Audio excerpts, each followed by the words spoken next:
Okay, okay, okay, okay. I'm studying the Bible in Toronto. I'm studying the Bible in Toronto. I'm studying the Bible in Toronto. I'm studying the Bible in Toronto. Studying the Bible with Mike and Pat. These other YouTubers are just so trash. Hit the thumbs up if you wanna support. Go follow Mike as he follows the Lord. I'm studying the Bible in Toronto. I'm studying the Bible in Toronto. I'm studying the Bible in Toronto. I'm studying the Bible in Toronto. You better watch out, Mike's calling out the shields. If you're not free grace, you need to sit down and chill. We're not hyper grace, you know we keep it real. Eternally secure, you know that we're sealed. We don't back low, we're not workspace heretics. Mike's not in it for the money, trying to get a lick. They out here selling their souls for a couple clicks. Becoming Freemasons so they can't just get rich. I'm studying the Bible in Toronto. I'm studying the Bible in Toronto. I'm studying the Bible in Toronto. I'm studying the Bible in Toronto. Shout out to Mike and Pat. Check out his channel, Toronto Bible Study. Subscribe and like.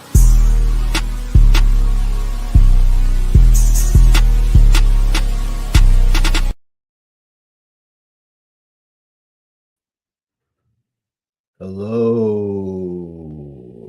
Welcome to Toronto Bible Study. I'm your host, Mike Sampat.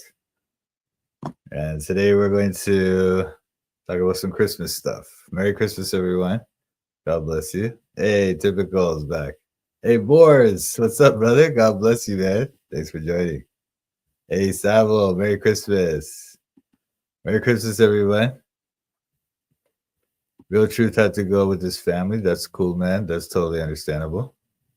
I got to see some fam earlier today, and I'll see some tomorrow. But today, thought I'd spend it with you guys.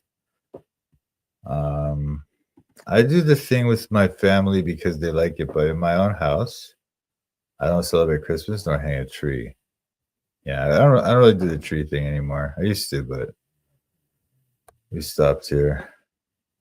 I celebrate Jesus in general every day. God existed for all eternity. There's nothing in the Bible telling us to celebrate his physical birth. That's true. But that's fine if people do. God isn't offended by that. I just can't. Oh, sorry, I'm reading the other one. I just can't unknow what I know. You know? I know, brother. I know. I know what you mean, man. But anyway, so today we're going to do the, hey, Broders, Merry Christmas, brother. Thanks for joining, man. God bless you, bro. But yeah, so today we're gonna do the Christmas stream. I don't even know what to do, to be honest, you guys, because we actually did a lot of Bible study already in the last couple of days. So I'm thinking right off the bat we could. God bless you too, brother. My family still does the Christmas tree, but that's fine. Yeah, that's totally fine. That's totally fine. Nothing wrong with it. Yeah, we're having a good night. Thanks, brother. Hope you too. Hope you are too. God bless. So yeah, actually, I don't even know what to do today, guys. Like Christmas Day, because we checked out Matthew 1 and 2, and we checked out Luke 1 and 2, the nativity stories. And we looked at the genealogies of Jesus a few weeks ago, so I think you guys are good with that, right? Unless you guys want to look at some of that some more.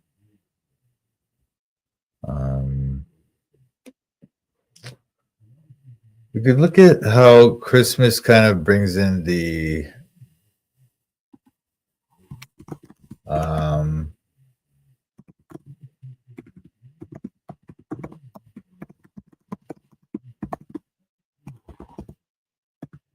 like how he brings in God's kingdom, you know? Like Jesus' birth is inaugurating God's kingdom on earth, right? How could we think about this now? Let's think about this.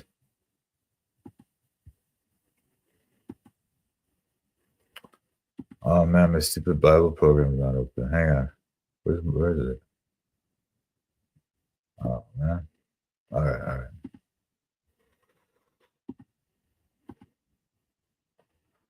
Okay, so if you think about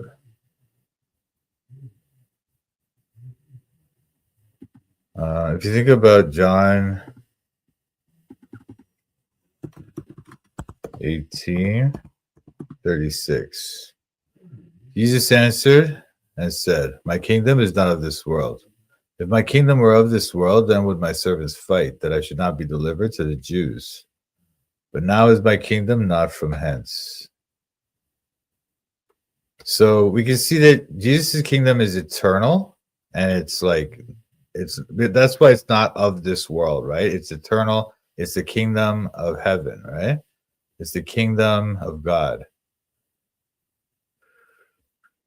And so his birth, his incarnation is the beginning of the victory of that kingdom, right? Because through his incarnation, then through his life and his death and his resurrection, that's how he's able to defeat death and then become the king of the universe,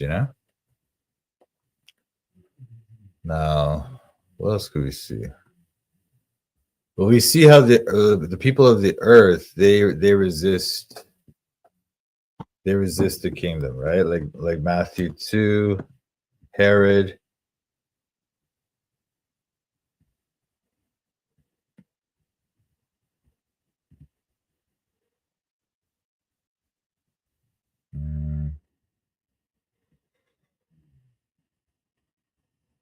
Then Herod, when he saw that he was mocked of the wise men, was exceeding wroth, and sent forth and slew all the children that were in Bethlehem and in all the coast thereof, from 2 years old and under, according to the time which he had diligently inquired of the wise men. So the people, like the evil forces of the earth, right? They're always trying to defeat Jesus and his kingdom. That's why they do stuff like that. But is this gonna be boring, you guys? I don't know. Everyone's leaving. I don't know. I feel like it's like. Let's look at this thing in Revelation 12.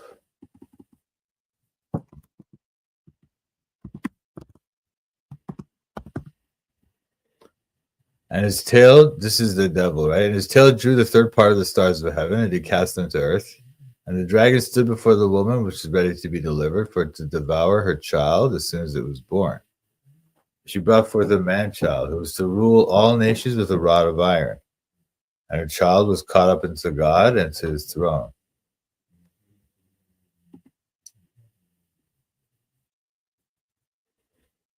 Anyway, you know what? Actually, this is boring. So how about we do this, guys? Let's look at some videos about Christmas. I see we can point out all the weird anti-Christmas stuff that they have in their stupid videos. That might be interesting.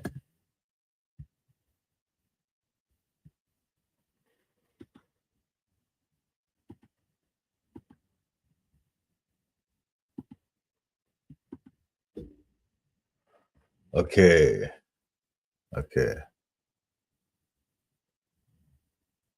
Is the New Testament made up as a myth or a legend much later?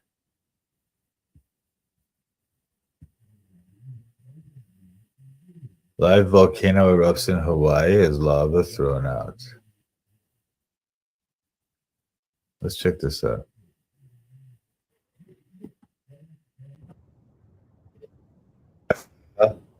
How are you? Thanks for joining. Merry Christmas to you, my dear. God bless you. So this is pretty cool, actually. This is Hawaii.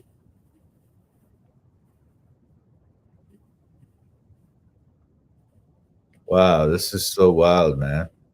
Imagine that. A volcano erupting, literally erupting. It's so crazy.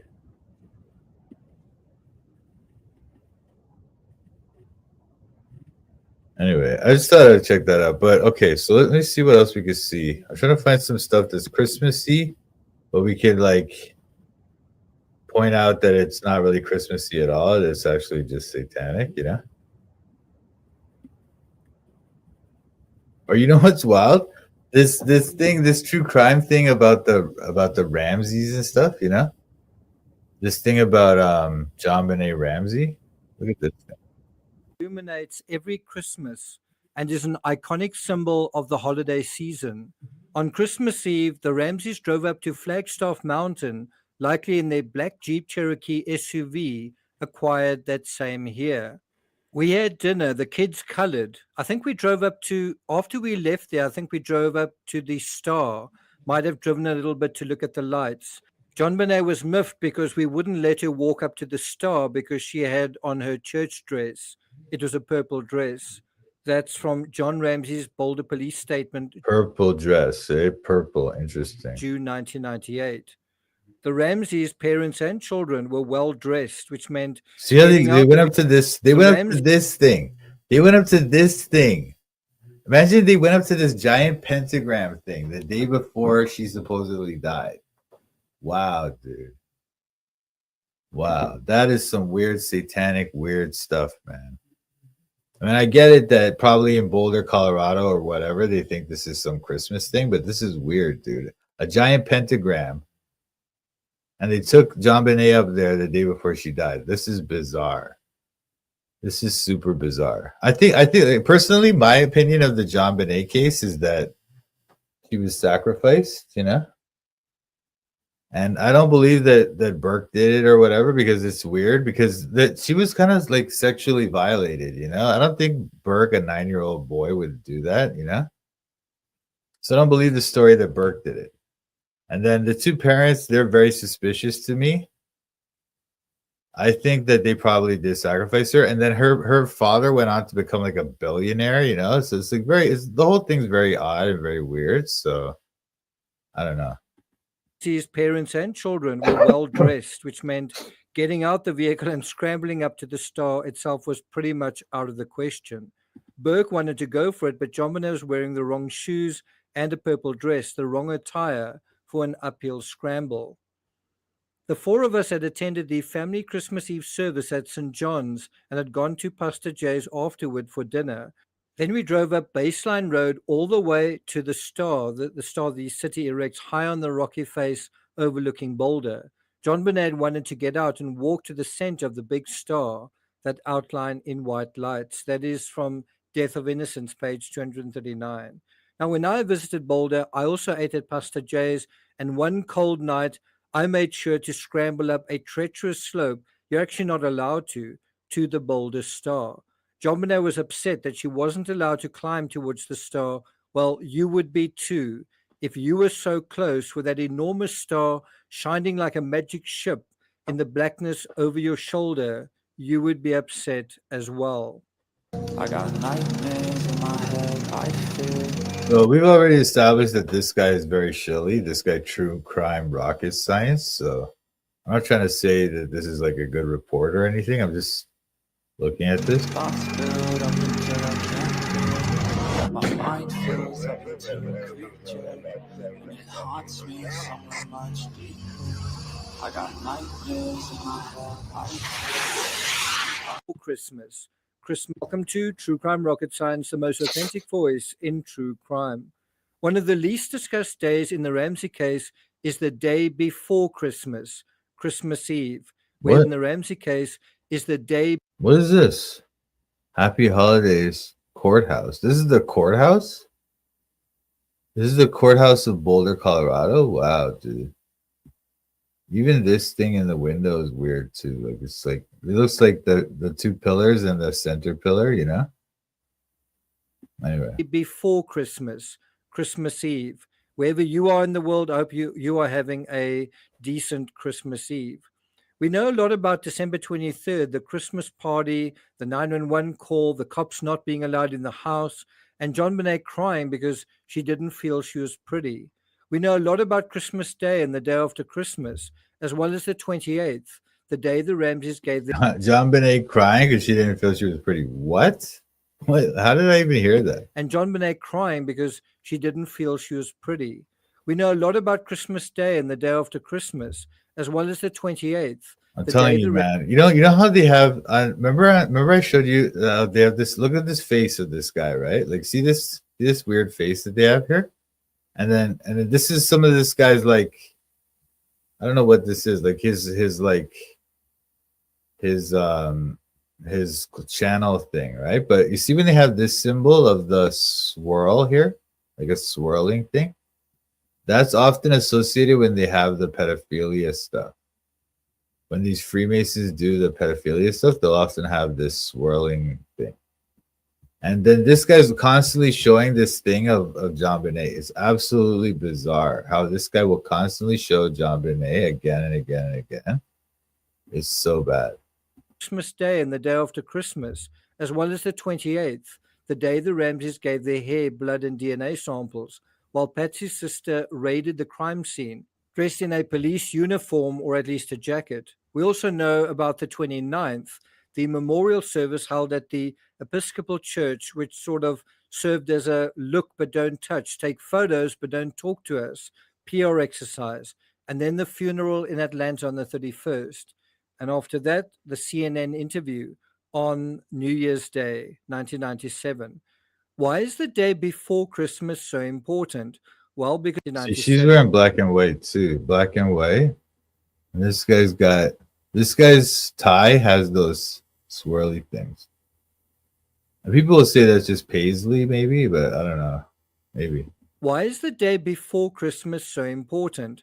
Well, because it sets a precedent. It provides a baseline from which to compare and contrast the events of the previous day and night. Everything from sleeping arrangements, did the kids have a bath, what were they wearing, what were they eating, when were they eating, and most important of all, who did they interact with?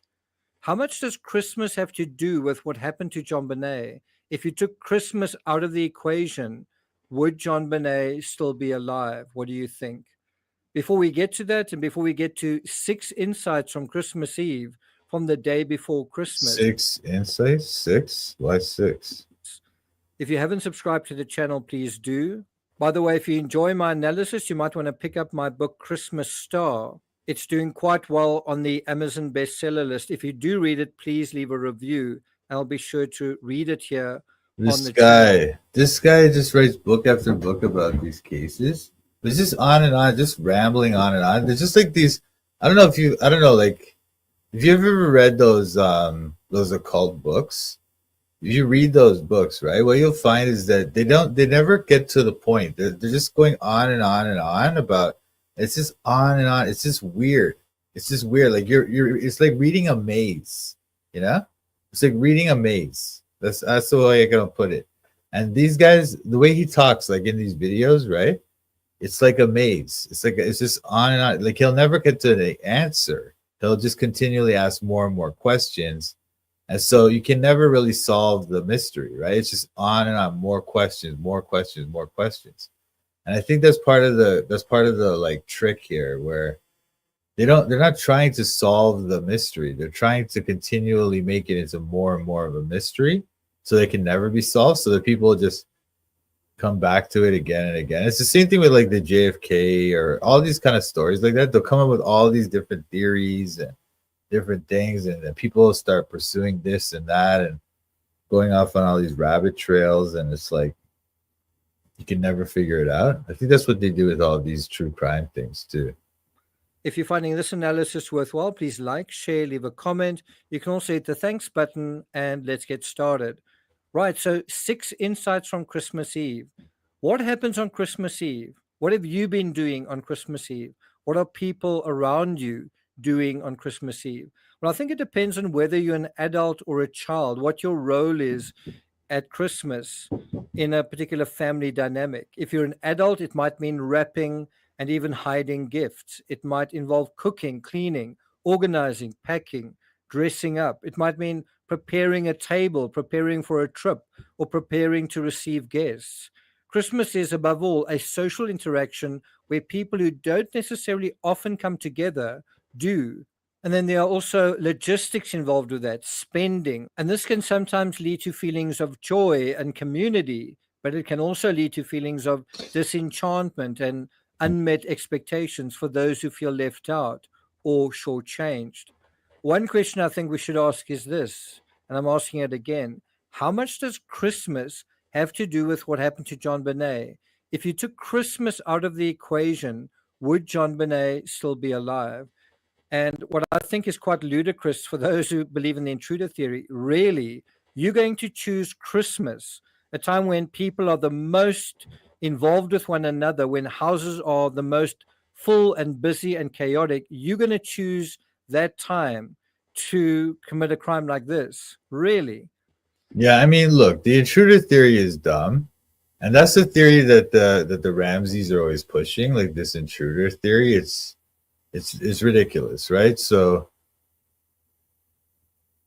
anybody who pushes the intruder theory is, in my opinion, just either very confused or they're like they're part of the Freemason scam, you know.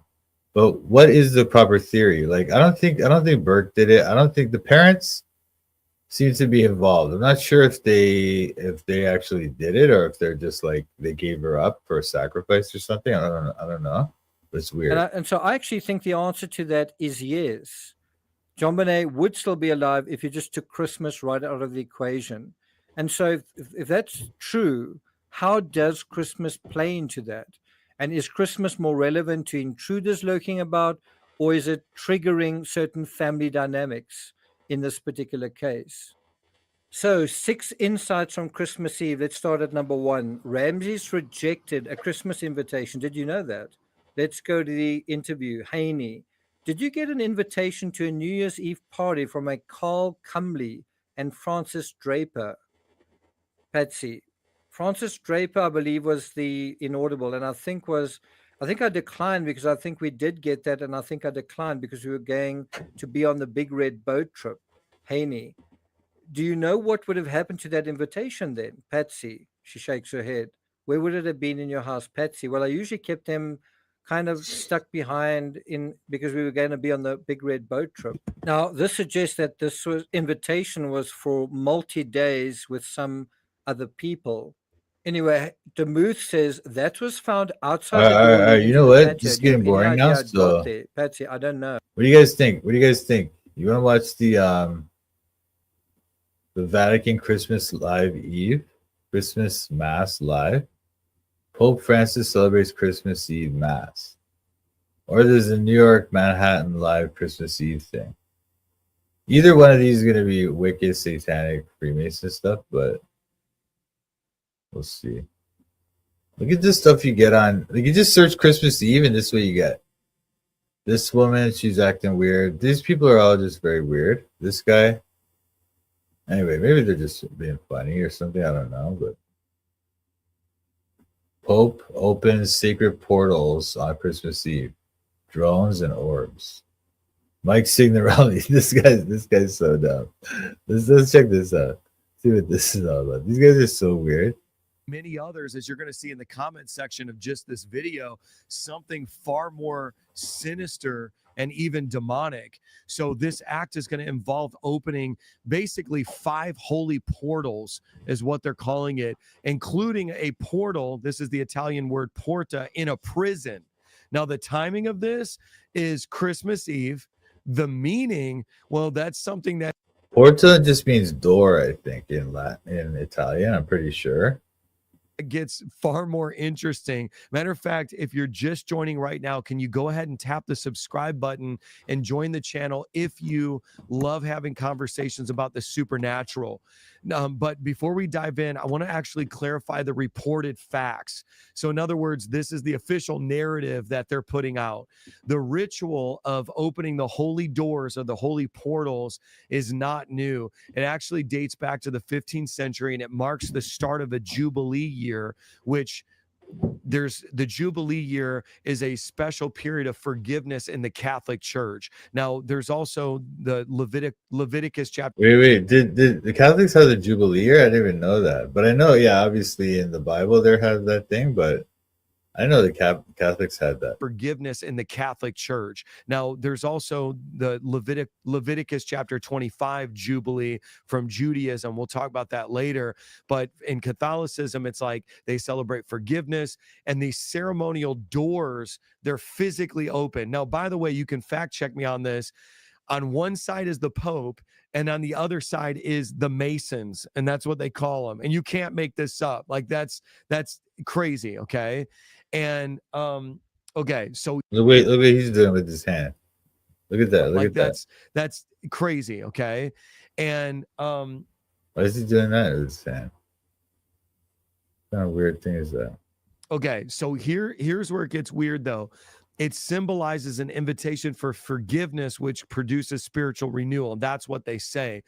And the doors will be open over the span of more than a week, not just Christmas Eve. And it's really important. Now, many are saying like, no, these aren't actual portals to other dimensions. They're not demonic. You know, this is just a ritual that the Catholic Church has been doing for some time. By the way, I want to know what you think. Hey, Chris. In the comments. Merry Christmas, my brother. Thanks for joining, brother. God bless you, man.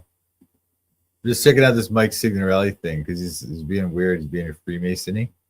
We're checking it out. Section right now, because here's where it's important. I'm going to show you some footage actually of something that was captured on Long Island. I know we've been talking about drones. We've been talking about plasmoids, orbs, the supernatural realm in regards to those kinds of things, which we're going to look at this like really dramatic footage that I have. But this ritual raises some really deep questions for true believers. Here's the first one I want to ask you. And again, let's try to figure this out together. Do we even need ceremonial?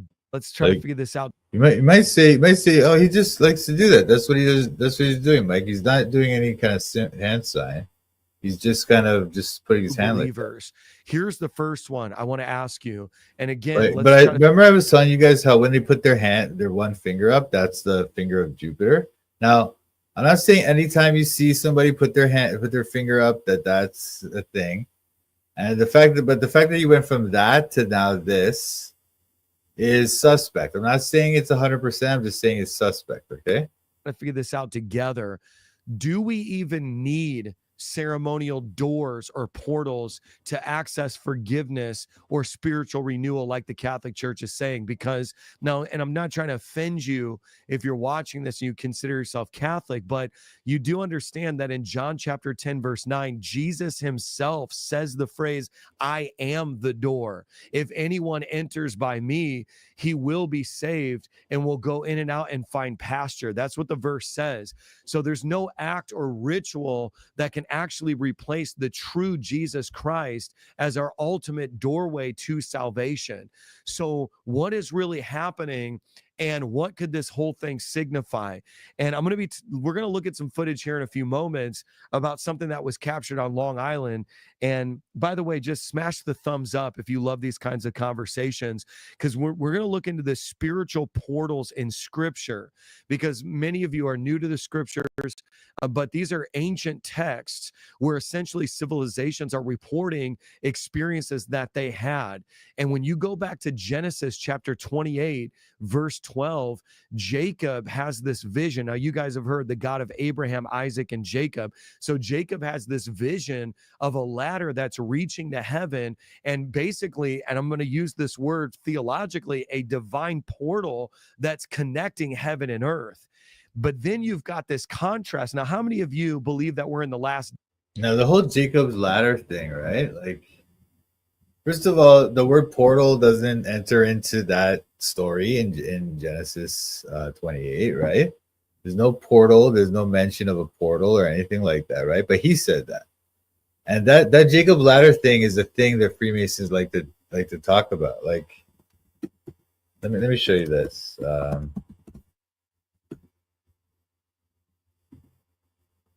So first they have this ladder thing that they'll talk about, the thing like this thing. But then they have this thing. This is called I don't know what they call this, the drawing board or the sound board or something like that, right? But so they'll always have this kind of thing. It's not always exactly like this, but it's got this basic idea. Oh, wait, sorry, I'm not showing you the thing. My bad. So anyway, so the Freemasons have this ladder. They have this ladder symbol. This is like showing different types of Freemasonry. This is like, I think this is the one for the Scottish Rite, and this is the York Rite. Okay, so they're different ones, right? But then this is the other one that they always have. This is called the I don't know. They call it like the soundboard or something. We see what they call it, Jacob's Ladder. Let's go to this website. See if we can see and learn more about this.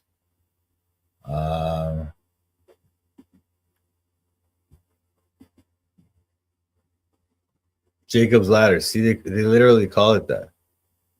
Jacob's Ladder occupies a conspicuous place among the symbols of Freemasonry, being on the first degree tracing board. That's what they call it, the tracing board. This is a tracing board. Okay, so let's read some more about this. So Jacob's Ladder is on the, this is Jacob's Ladder. This is what they call Jacob's Ladder, this thing, this ladder here.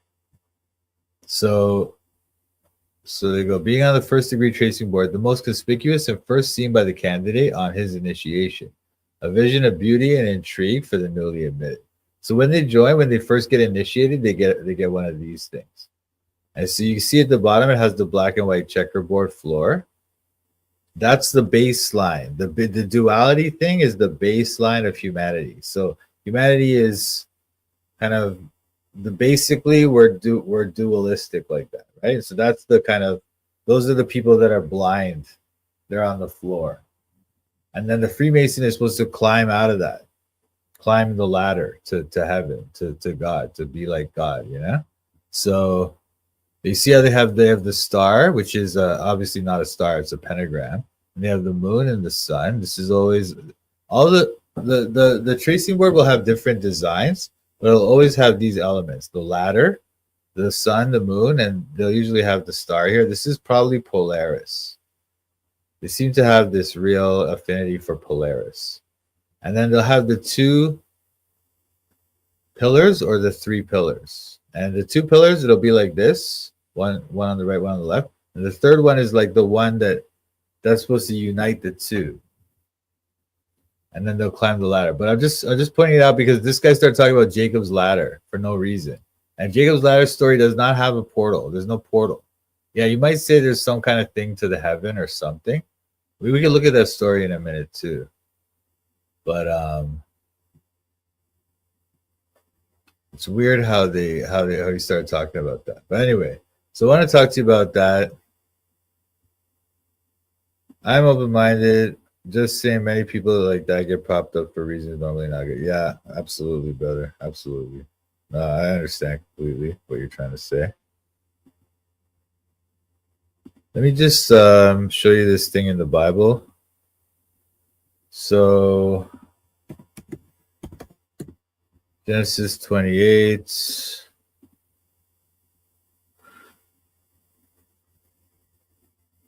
And he dreamed. All right, so Jacob is on his way to go get his wife, right? Jacob went from Beersheba, went toward Haran, and he lighted upon a certain place, tarried there all night, because the sun was set. And he took up the stones of that place and put them for his pillows, and lay down in that place to sleep. So he's sleeping on the stones for a pillow. And he dreamed, and behold, a ladder set up on the earth, and the top of it reached to heaven. And behold, the angels of God ascending and descending on it. And behold, the Lord stood above it and said, I am the Lord God of Abraham, thy father, and the God of Isaac. The land whereon thou liest, to thee will I give it, and to thy seed. And thy seed shall be as the dust of the earth, and thou shalt spread abroad to the west and to the east, and to the north and to the south. And in thee and in thy seed shall all the families of the earth be blessed. This is the same thing that he said to Abraham, right? And behold, I am with thee, and I will keep thee in all places whither thou goest, and will bring thee again into this land, for I will not leave thee until I have done that which I have spoken to thee of. And Jacob awaked out of his sleep, and he said, surely the Lord is in this place, and I knew it not. So that's the story of Jacob's Ladder. There's nothing about a portal, nothing whatsoever. Okay, so why is Mike Signorelli talking about a portal? Why did he even bring up Jacob's ladder? It's because he's a Freemason. Okay, that is the reason. That's why he started talking about that. It's very weird that he would even say that. The fact that this is all black and white behind him, like this isn't a real cityscape. I'm pretty sure that's not really what the city of New York looks like or whatever. I don't really know, but it doesn't look like it. So I think what he's doing here is he's showing this black and white symbolism. He's talking about Freemason stuff. He's acting like he's not a Freemason. Jacob has this vision of a ladder that's reaching to heaven, and basically, and I'm going to use this word theologically, a divine portal that's connecting heaven and earth. But then you've got this contrast. Now, how many of you believe that we're in the last days? Just smash the thumbs up right now if you actually believe we're in the last days. Because see how they're so like manipulative. Well, smash that thumbs up if you believe we're in the last days, guys. He just wants people to smash the thumbs up because he knows that's like part of the algorithm or whatever. So that's why they do stuff like that. But they act like, oh, it's just part of what we're doing here. We're on a live. We're talking about this thing. I just want to know, do you guys believe we're in the last days? Then smash that thumbs up, guys. Like, how is that going to tell you? That's going to tell you how many people think that this is the last days? Of course not. last days. Just smash the thumbs up right now if you actually believe we're in the last days, because in Revelation chapter 9, verses 1 through 3, there's a demonic portal that's opened and it releases plagues, which are a form of torment. That's opened, verses 1 through last days, because in Revelation chapter 9, verses 1 through 3, there's a demonic portal that's opened and it releases plagues, which are a form of torment upon the earth. It's not demonic. And so right now you have basically... Look, the portal in Revelation 9 is not demonic, okay? It's from the angel. The angel. It's a servant of God who opens this portal. It's not demonic, okay? People will say, "Oh, it's because," and then I guess some people will make this kind of argument. I'll try to show you this one. Let me show you this one too. This guy's so weird. Yeah, but anyway, so let me show you this scripture before we move on with this fool.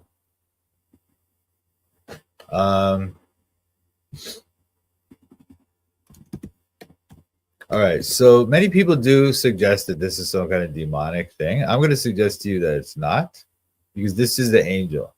The fifth angel sounded. This is God's angel, right?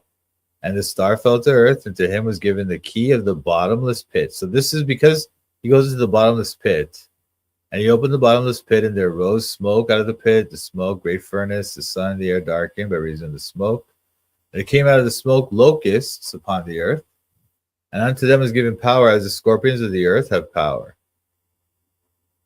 Now, people think because of this that it's something demonic or something from the devil, right? But it seems to be from God. It seems to be this is part of God's judgment, okay? Because the angel is from God. This angel is the angel of God, all right? And so when these people come, the locusts seem to be from God.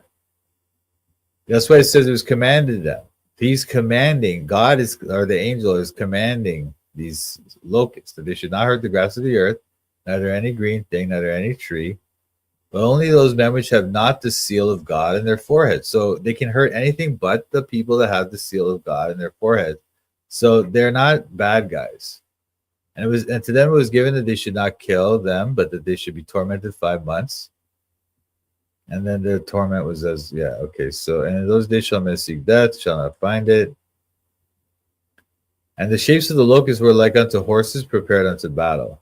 On their heads were, as it were, crowns like gold, and their faces were as the faces of men. And they had hair as the hair of women, and their teeth were as the teeth of lions. Now, this is the crazy part. Or actually, it's down here. And these scorpions, right? I mean, look, it's very crazy. They're not scorpions, sorry, they're locusts, but they have stingers like scorpions. They have the hair of women. They have teeth like lions. They have breastplates. Locusts with breastplates, all right? This is not some demonic thing. The son of their wings was as the son of chariots.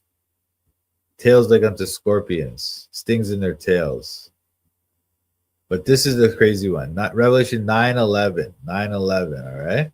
And they had a king over them, which is the angel of the bottomless pit, whose name in the Hebrew tongue is Abaddon, but in the Greek tongue hath his name Apollyon.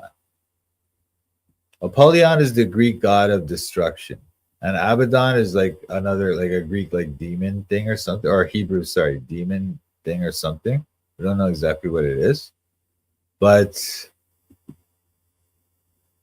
I think that this, some people think that this is the Antichrist or something, you know, or they'll have different theories about who this king of the locust demons is, but locust, those locust angels thing. But it's an angel. He's the angel.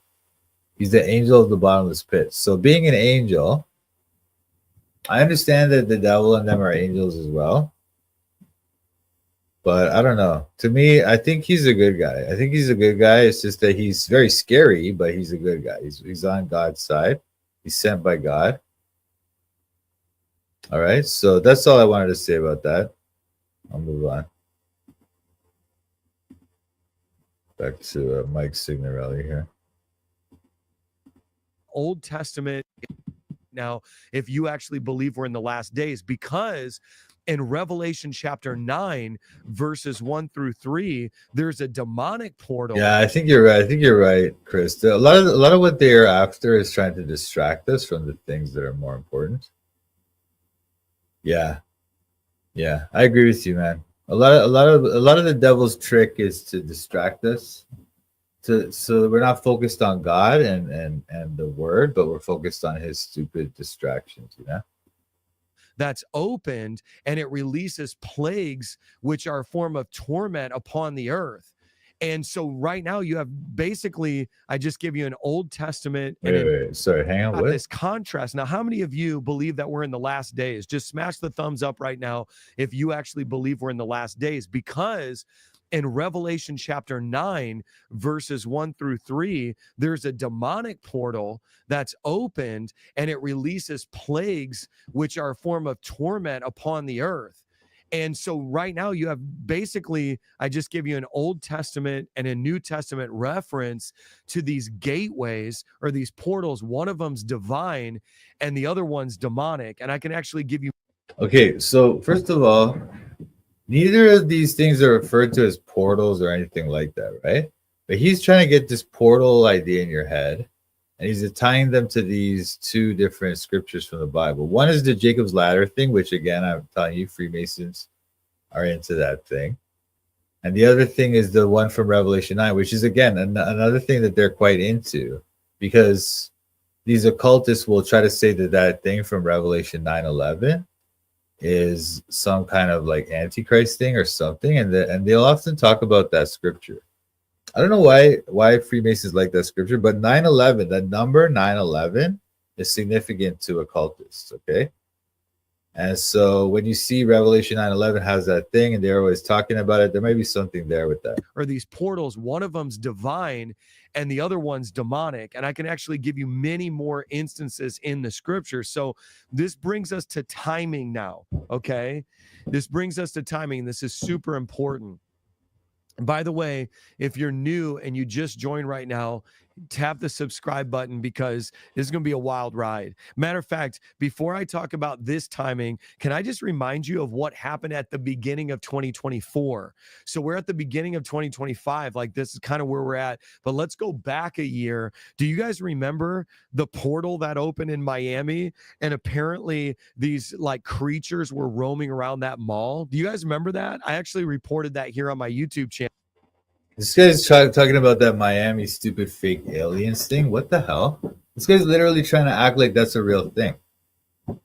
I think sometimes people get too caught up in fighting good and evil and trying to fight the good fight with Jesus. Good in that fight in a second. Yeah, exactly. No point trying to fight. We're not the, like, Jesus fought the fight and won the fight. Right now we're here trying to like save people from hell. Or get them saved anyway. I think life is about trying to get people to figure out if they want to have a life with Jesus or not, if they want to live with Jesus or not, and express love for Jesus or not. Yeah, that's right. That's right. It's not about fighting the devil or whatever. Jesus has already won over the devil. That victory has already been won. all we need to do now is tell people the good news and just persuade them to believe it as much as we can. Channel.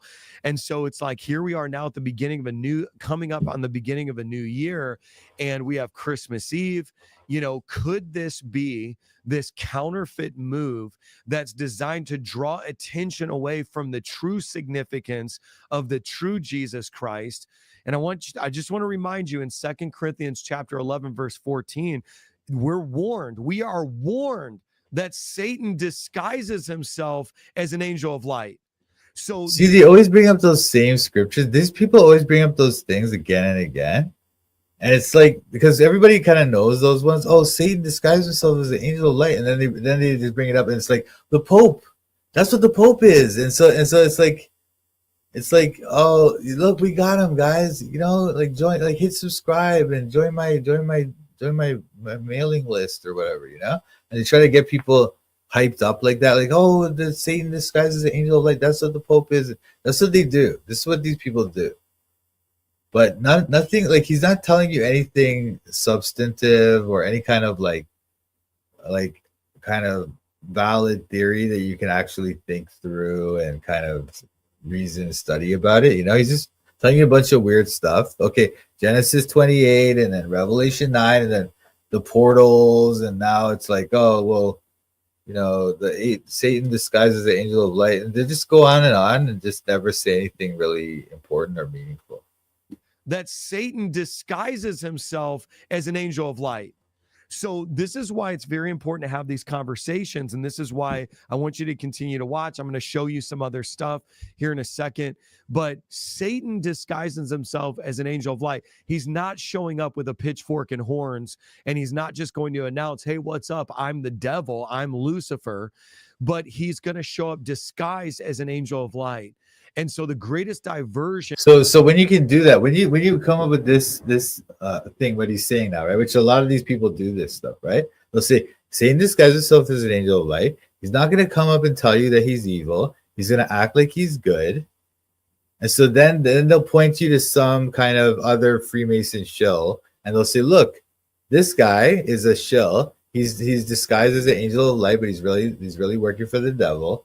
And then this guy, Mike Signorelli, is gonna act like, oh, I'm the one who's telling you how to find the devil, how to use discernment and all this stuff. Meanwhile, this guy's just like, they're both Freemasons. They're both part of the same system, yeah? But where he is located in that system, he can point to this guy and say, oh, look, that's the bad guy. Look at me, listen to me. And so that's how they work. And then the Pope will say, oh, those guys are the bad guy, you know? And so listen to me. And so they all just do it, but they're all on the same team, you know? That's another part of the thing they do. Is a false Christ. It's a Christ that's so close to the true Christ that it's indiscernible by the masses. And so I gotta ask the question: what's up, bro? Is this some sort of diversion?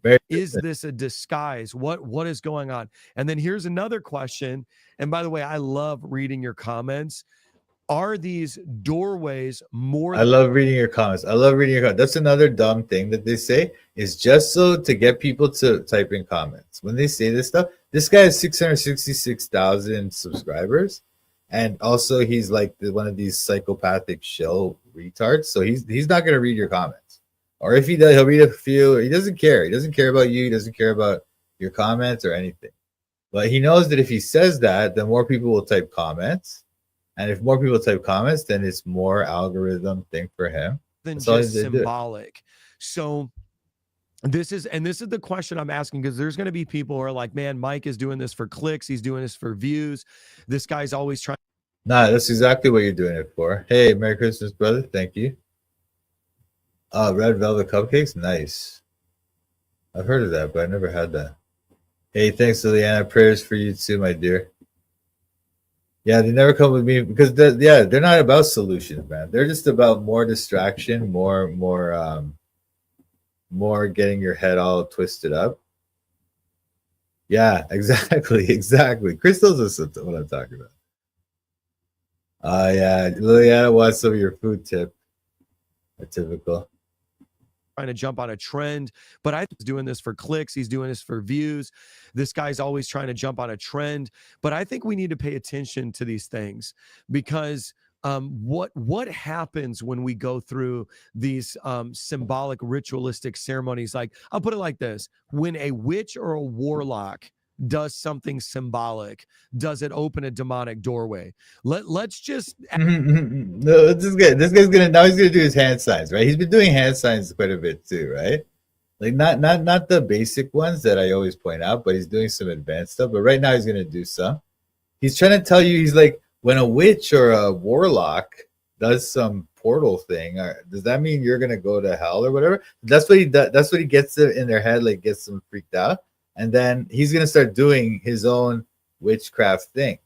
This guy is a witch, you know? ritualistic ceremonies. Like, I'll put it like this: when a witch or a warlock does something symbolic, does it open a demonic doorway? Let's just ask it that way. Okay. So See, when they do this, that's one of them too, because it represents the pyramid. I know it doesn't look like a pyramid, but that's what they do.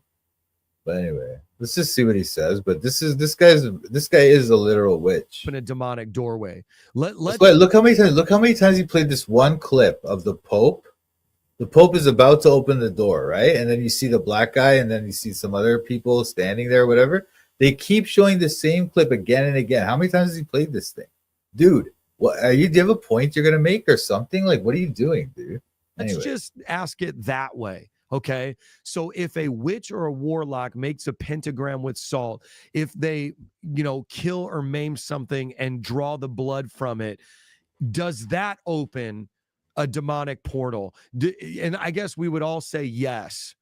So then Well, I guess we would all say yes. What are you talking about? Why would we say yes? Why would we say yes to that? That's like mental. The only purpose of a person who would say that is someone who believes all that weird stuff that you believe. They'll point out lots of evil, lots of things going on, and maybe even lots of truths. Yeah, exactly, man. That's what they do. They use the same Freemason tricks. They'll use it to trick other people more, and act like they're on our side. Wizard for male witches? Yeah, maybe. I don't know. They used to call them witches, eh? They used to say it was witcha. I mean, they'll talk about old English, right? Witcha and witch. Witch is the female and witcha is the male, I think, back in the day. Look at how they use Alex Jones to manipulate people and make people think he was the truth. That was far from them for many decades. Even today, still hasn't fooled. Yeah, I know. Alex Jones is a total show. Yeah. What kind of effect is their witchcraft? I don't think it has any actual effect in the real world, but what I do think it has the effect of the main goal of their witchcraft is like to distract you again, or to get you into their weird way of thinking about stuff, Like let's say you like let's take another example, like Hollywood, right? Hollywood is like Hollywood, they used to use the holly tree to make witchcraft, like wands and stuff, Hollywood is witchcraft, So when they make the movie is there to distract you, right? To distract you from God, to get you into their weird way of thinking, their weird like sex and violence and all that stuff, to get you into that.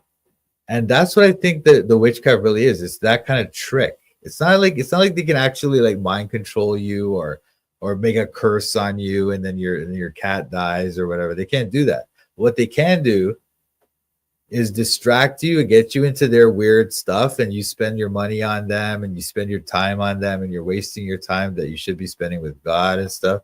And that's how they get you. And as you get more into their stuff, you get more away. It draws you away from God, right? You're getting into their weird movies, their weird music, or you're watching this idiots, this type of thing, these weirdos, and they just get you, they just distract you from what's important, So that's what I think like 99% of witchcraft is. Now, is there some witchcraft that actually does actual literal magic in the real world? It's possible. Like people like Crowley, people like Jack Parsons, they talk about that stuff. But once again, I don't think it's like where they can like cast a spell and like make somebody fall in love. or they can't like cast a spell and like open a portal to the demonic realm or whatever. I don't think that's how it works. I think what they can do is like, yeah, that's true. Pharaoh did have magicians that had some kind of, but that's true. So there may be some witchcraft that works. I don't know.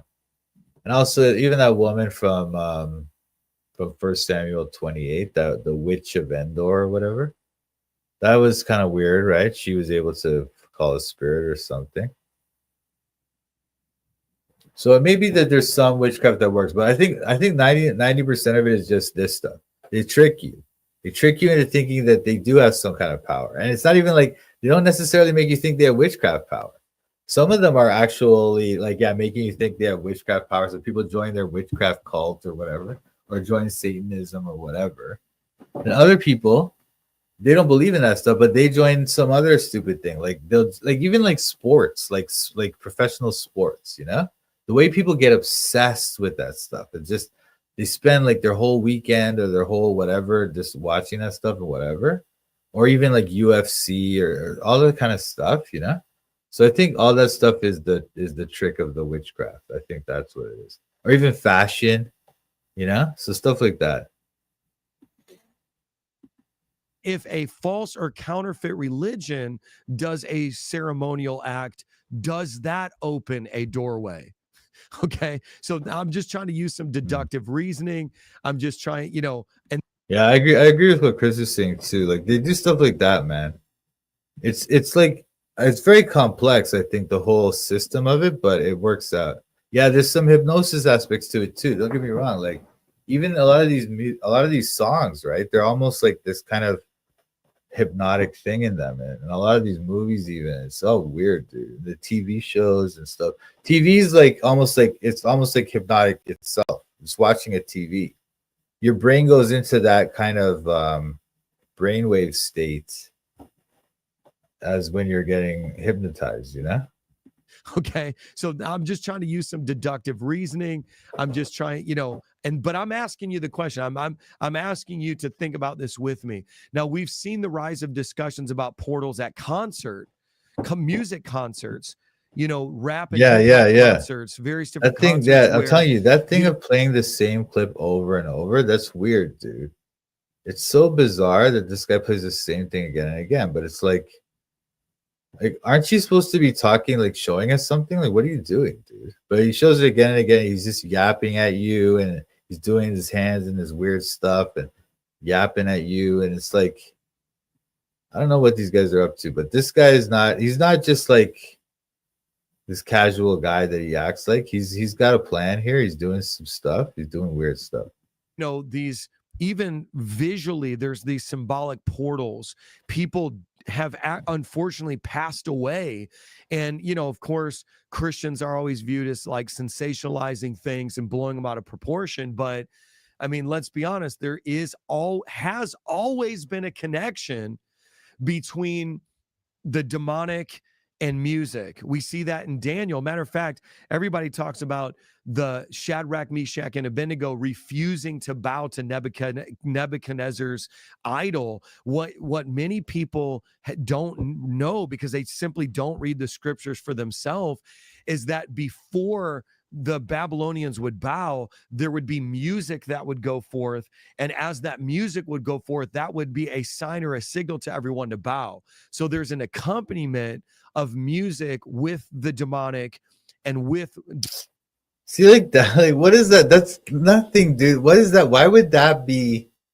Like, that's just another thing to, like, again, they try to tie it into the Bible to make you think like there's something like holy about what this guy's doing. And then he's trying to tell you that, oh, they played music before the people started bowing, therefore music is demonic. Like, what?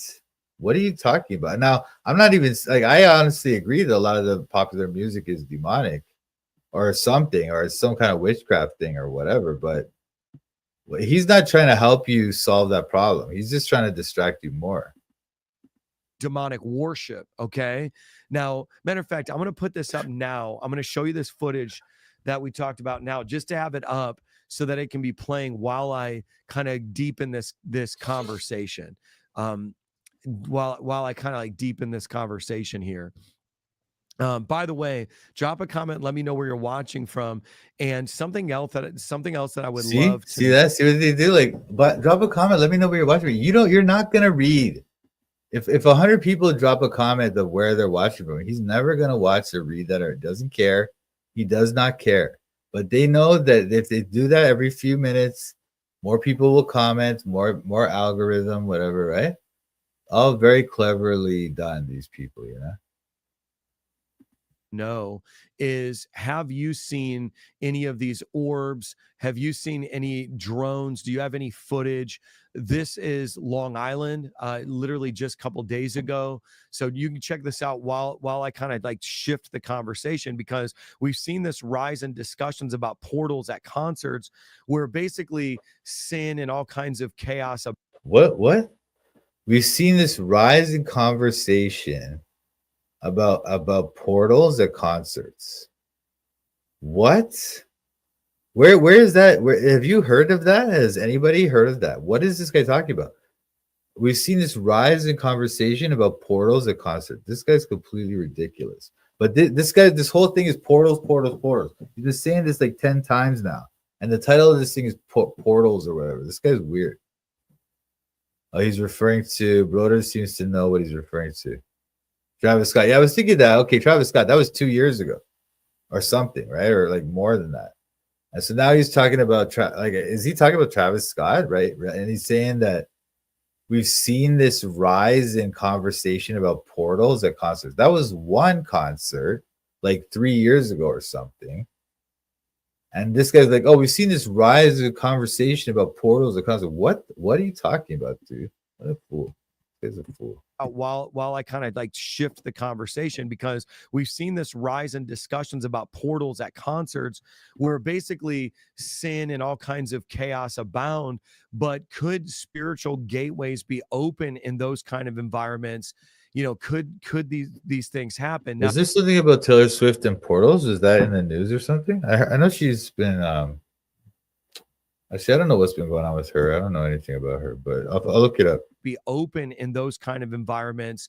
You know, could these things happen? Now, even Pope Francis has acknowledged that the purpose of opening these doors is to invite people to look toward the future with hope. So that's kind of what he's gone on record for saying.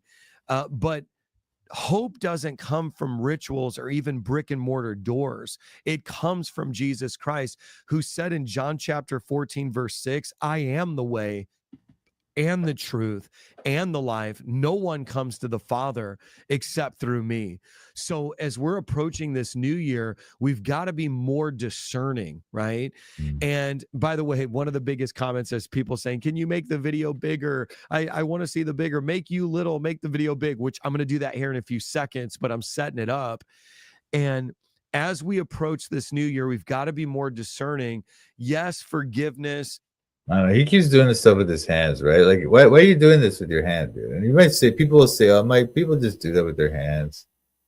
I don't think so. Maybe. We've got to be more discerning, right?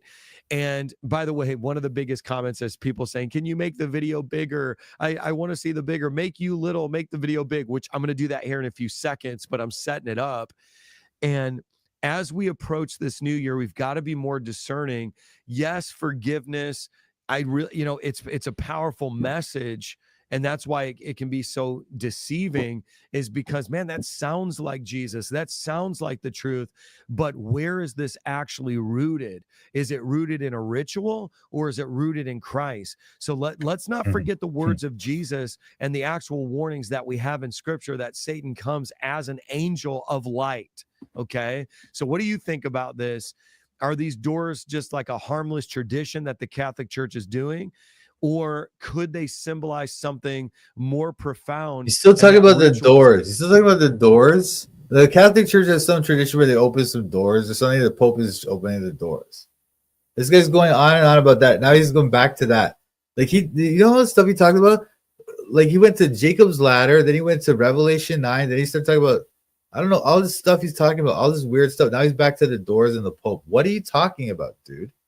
And what are you talking about? Why are you bringing this thing about angels and all? This is complete confusion and nonsense.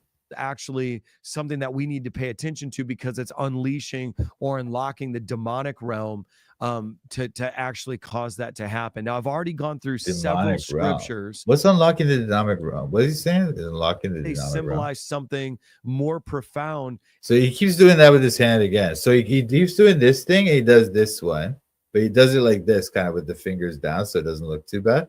But he keeps doing that.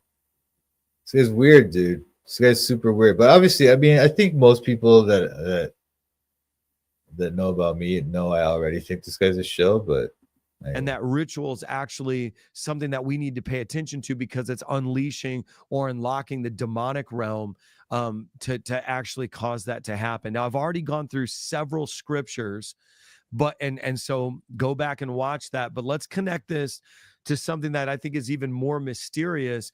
And these things might be interconnected because there's this one, you know. Oh, sorry. I don't know where. Government suddenly acknowledging. Jesus is saying in John chapter 14, verse 6, like I thing, but then could this stuff actually, and this is the thing I'm trying to get you guys to focus on, is could you in fact, I'm trying to say this in the nicest way possible. See, even those ones, when they kind of like try to do that with their fingers and stuff, it's weird. I know you're gonna say, Mike, what are you doing? What are you talking about? But I think he's doing hand signs. Could you in fact be learning that the demonic does not always represent itself as overtly evil and overtly sinister and overtly dark, but rather a version of false light? That is where yeah, they do. And this is the thing. So he keeps saying it. He keeps saying, oh, the evil people, they present themselves as your friend, as they're the angels of light. But that's what he's doing. That's what he's doing. He is this person who is actually evil, presenting himself as an angel of light, as a servant of the Lord. Is he charismatic? I believe they are. We looked at a video of one of his guys the other day. I think they're charismatic, yeah. That's why charismatics will often talk about the demonic and all this stuff. They get into all that weird stuff. I think it gets, this is like when you increase in your discernment. And then the question is, and again, I don't know if all this stuff is connected, but could these events be connected? Are they signaling something much greater, something that we're not really ready to understand yet? What do you think about these things? Now I'm going to kind of give you some of my opinion on it, because I love this part of the broadcast where we get to kind of like have a little bit deeper conversation now. Is I think that we started 2024 with this weird Miami thing. And, I covered that where it talked about. Was that in 2024, that Miami aliens fake thing? Was that 2024? Wow. So that wasn't even that long ago. But anyway, so now he's back on that thing, the portals. He's talking about the aliens. The aliens came down through the portals. Weird Miami thing. And, I covered that where it talked about portals and, these creatures, these large creatures in Miami, and people saying that they saw them. And throughout the year, there's been a steady flow of all these kind of different things, right? And then all of a sudden now we come towards the end of the year and we've got the government, not necessarily acknowledging what these things are, these UFOs, these UAPs, which the fact that these things are even over these restricted airspaces, to me, indicates the fact that our government knows exactly what they are.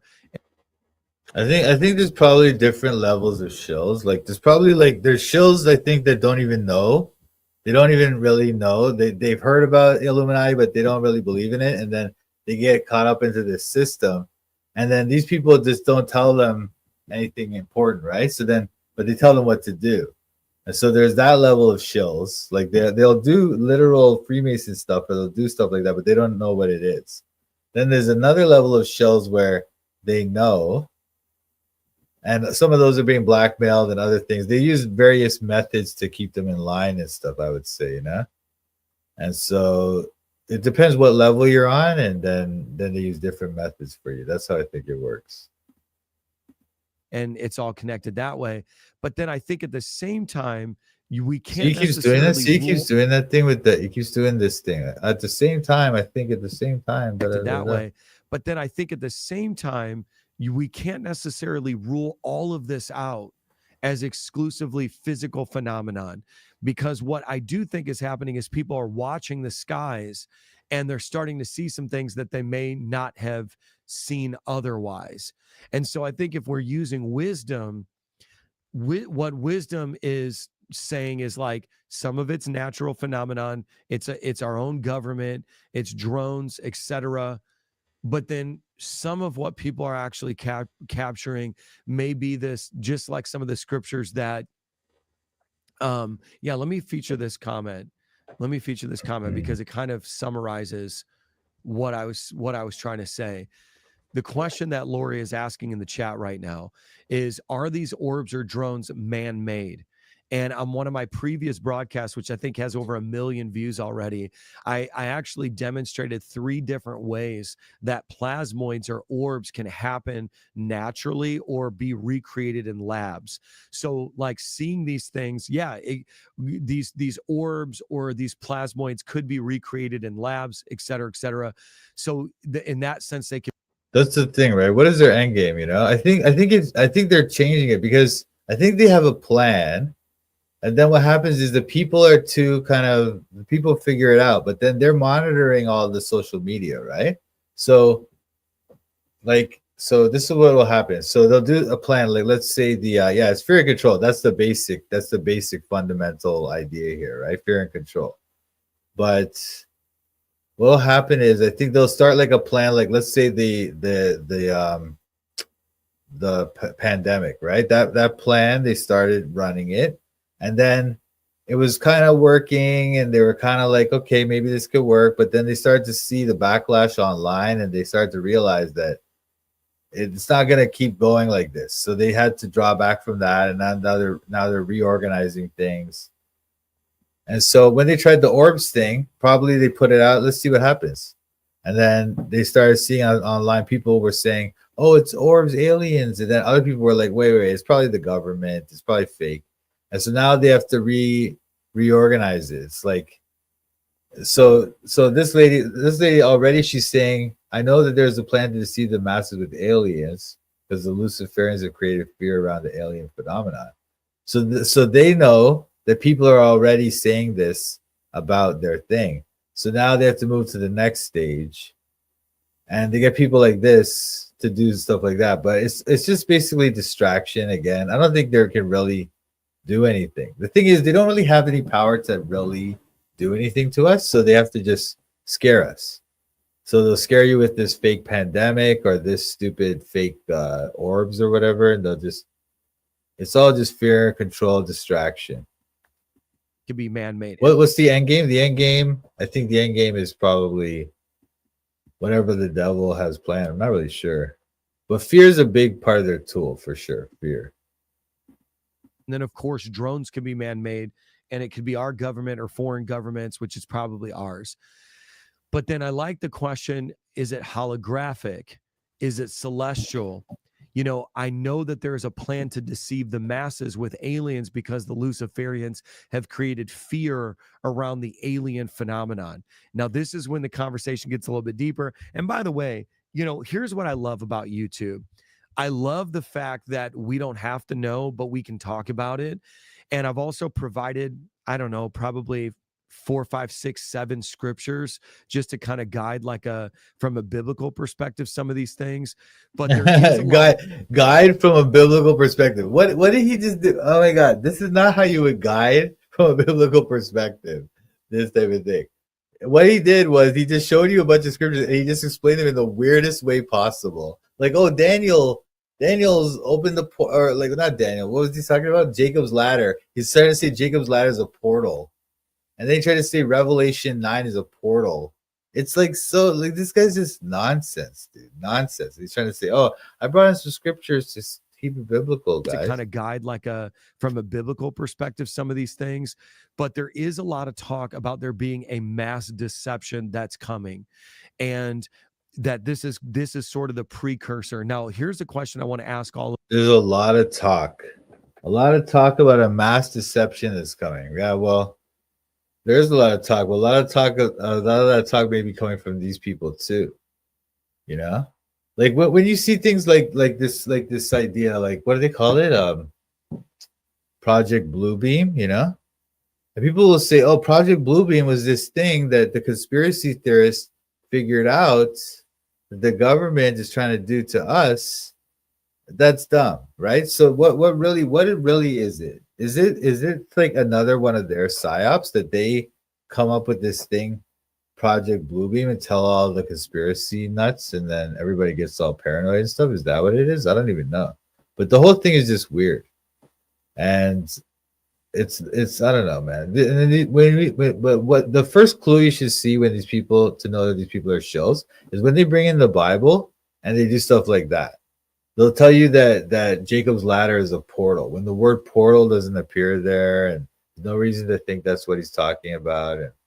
But they think of it like that. These occultists think of Jacob's ladder as some kind of portal, and they want to climb Jacob's ladder. They want to climb to God. They want to be like gods, you know. of you is, and Alicia said this in the chat, I'm going to feature this. I don't think these orbs and drones are going away for a while, Pastor Mike. They may go into 2025 with all of us, but we must rebuke this in the name of Jesus. So here's what I want to ask you, and this is sort of my next question, is do you feel like something big is coming? Merry Christmas, Brother Seeker. God bless you, my friend. Do you feel that something big is coming? Like, because for me, I know that there's been a lot of talk about a black swan event. Now, that term black swan event, it essentially means something so catastrophic, so large that was completely unaccounted for, and people were unprepared. I know there's been a lot of conversations about the grids. That's not what a black swan event is, by the way. A black swan event is like this thing that, like, a black swan event or a black swan thing, right? What it is like, it's this thing to destroy a theory. It's like, if your theory is that all the swans are white, right? And you see one black swan, all you have to see is this one black swan, and your theory is done, right? And so they'll talk about the black swan thing of like flat earth. Like, let's say somebody did some kind of thing where they think that proves the earth is flat, right? That they'll say, look, it's the black swan of the round earth, and we've disproven it. That's what a black swan event is, okay? Or a black swan thing like that. That's what that is. This guy doesn't know what that is, or he's trying to, I don't know why he even said that, but that's confusing. That's not what a black swan accounted for, and people were unprepared. I know there's been a lot of conversations about the grid system going down, and you know, mass populations losing power and various different things like that. So do you all have this sentiment, this feeling that we are on the precipice of something big going down? Let me know. Matter of fact, you can just smash the thumbs up if you believe that could possibly happen.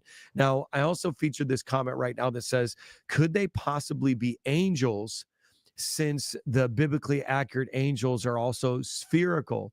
And how many of you guys have seen that? You know, how how many of you guys have seen that? These spherical phenomenons, like basically angels that are like wheels, or, you know, that sort of things. And again, the Bible says we entertain angels unaware. We do know that angelic encounters are normal in the New Testament. I mean, Paul literally getting broken out of jail by angelic intervention. So yeah, it's normal in the New Testament. It's not normal in any other part of human life. Like, what are you talking about? We have angels interacting with the Apostle Paul. And we also know that, I mean, even the pronouncement of the conception of Christ was actually the angel Gabriel showing up to Mary and speaking to her, which is an interdimensional activity. It's like an angel coming in. interdimensional activity. These guys just always bring in this stupid nonsense, man. What is interdimensional about that? Are angels in another dimension? Is that in the Bible? Does it say that in the Bible? Wow. This dimension coming. Hey, Nathan. Merry Christmas, brother. Thanks for joining, man. God bless you, my friend. We're just looking at this fool Mike saying earlier. We're trying to find it. You got any Christmas Eve stuff that we could look at? I don't know. It's kind of getting boring already. This guy's just a complete shill. Weird. Into the and actually making that. Oh, and then this guy's like, could they possibly be angels?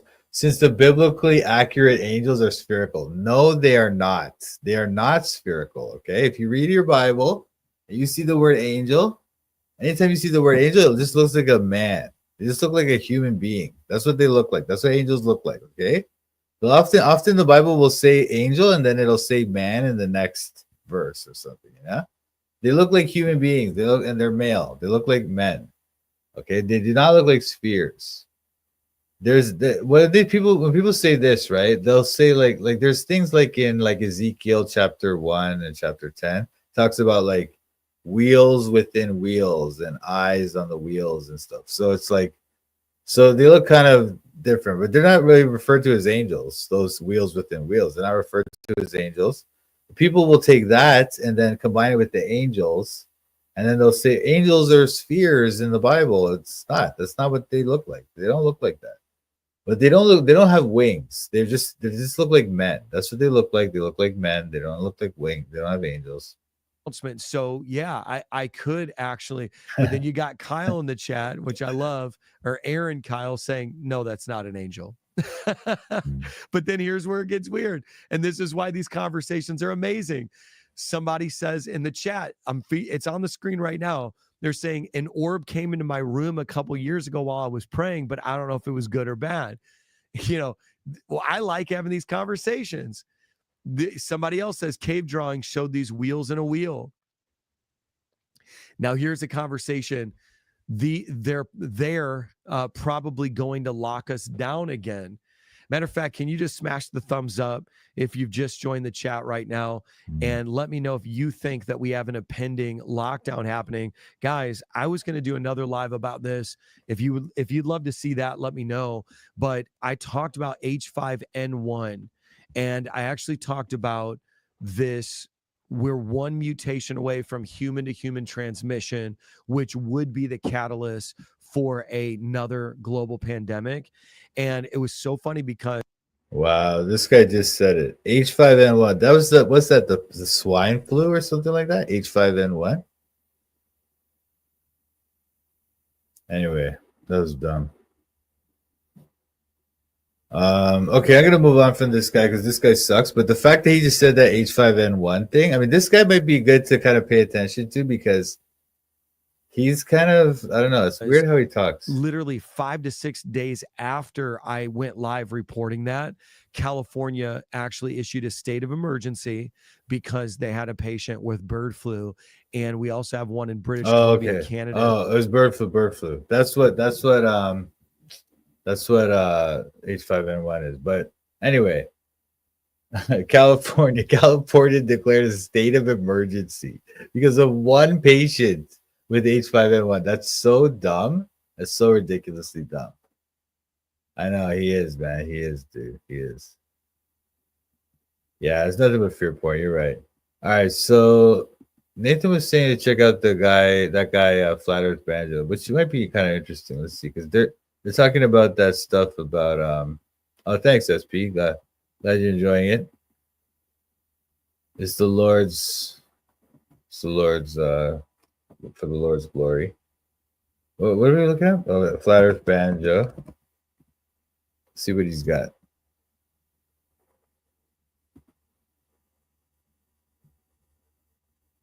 Oh yeah, this is interesting. Like I saw this thing. So this guy, Witsit Gets It is a clear shill, right? But then now these guys used to promote him, but now they're saying he's a shill. But let's see what this is all about.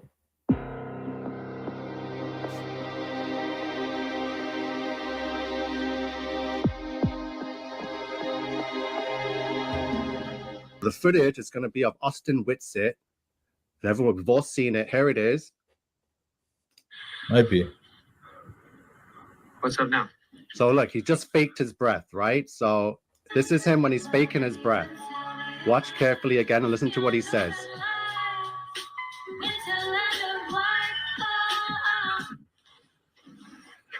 Here's a little breath.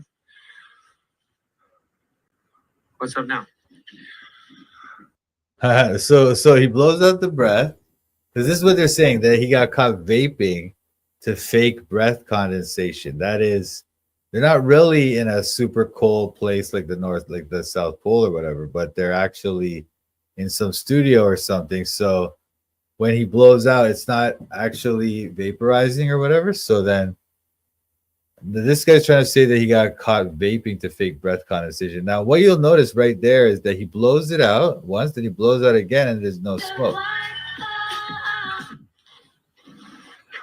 Here's a little breath.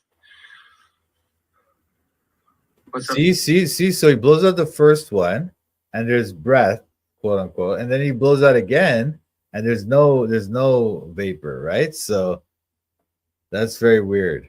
It's very weird. That is probably fake. No. Take like deeper See, he breath. did it again. He did it again. He just did, so that's two breaths. So the first breath he had some smoke or something, but then second breath.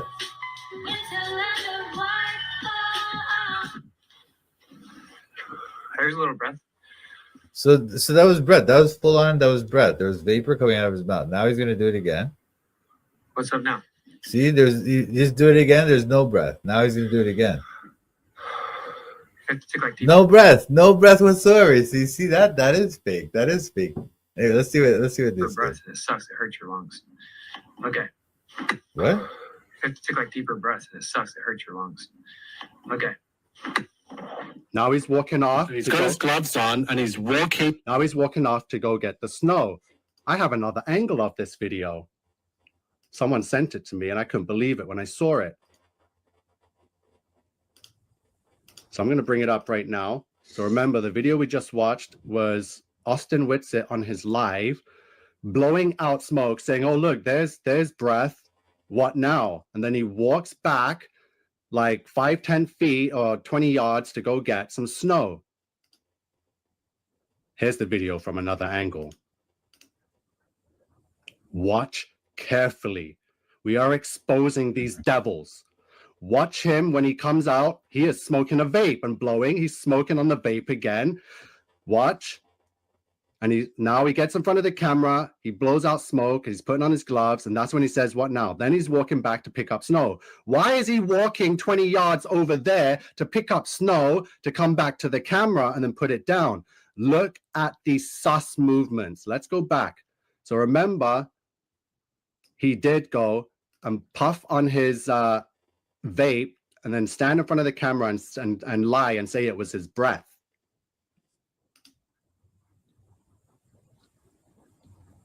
There he is smoking the vape. Then he takes a pull and he stands in front of the camera and blows it out. And then he's like, what now? There's breath. And now he's walking away to go get the snow. Now look at this. Can you see two different settings there? The only reason he walked over there to pick up snow, because what he's standing on over here is not real, which is what I've been trying to say. So everyone get on the videos, analyze. So how is this not real though? I mean, I get what this guy's trying to say. He's trying to say he walked over here to get snow or something, and then I guess the snow here. This is real snow, and this is like fake snow, I guess. But what is fake snow? What is that? Why is there real snow over here? Why would they have real snow? If this is some kind of studio or something, why would there be real snow over here and fake snow over here? Does that make any sense? So I'm not saying that this is real. I'm not saying Flat Earth experiment or the final experiment or whatever it was is real. But I think we should be careful about how we try to critically analyze this thing, you know? It and let's rip these people apart. right? There is a lot going on in this community right now, and we are going to get to the bottom of it. All the shills are getting exposed.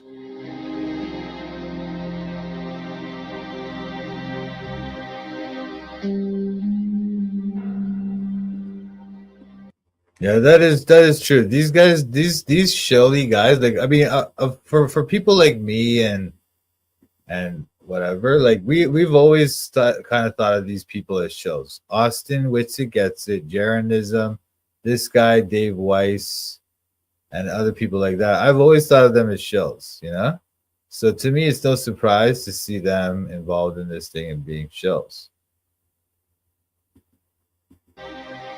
But the whole, actually, the thing that they showed of the sun, it doesn't look like a sun. It's very weird too. We'll talk about that. What's this? What's this about? This guy, this is some kind of thing they're putting up, right? Plus minus 30 degrees high in the sky. Does that mean it's too high? Is that what that is? Is that what we're supposed to get from this? I don't understand.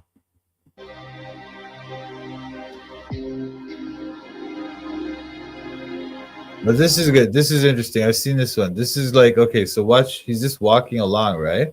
And then his shadow goes from this long to this long.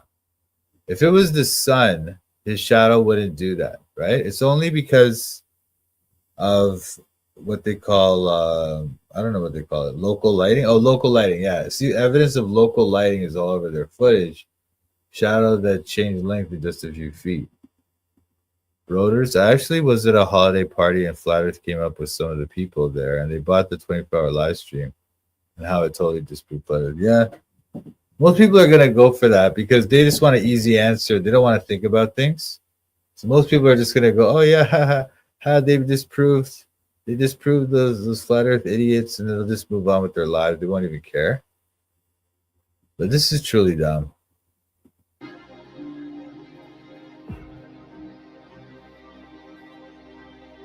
Yeah. Remember we were talking about this? And even his eye here, it's like I don't know what this reflection is in his eye, but they probably put this here on purpose too. This is some weird stuff, man. This is weird.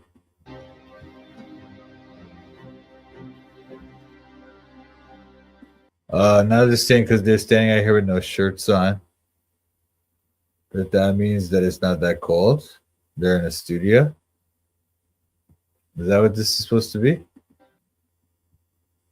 Anyway.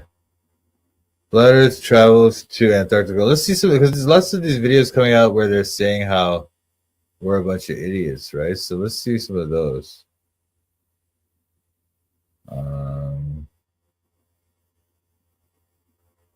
Oh, this one was alright too, but let's check out this one first. Of all the conspiracies that have Dave McKeegan. I don't know too much. I haven't seen him talk.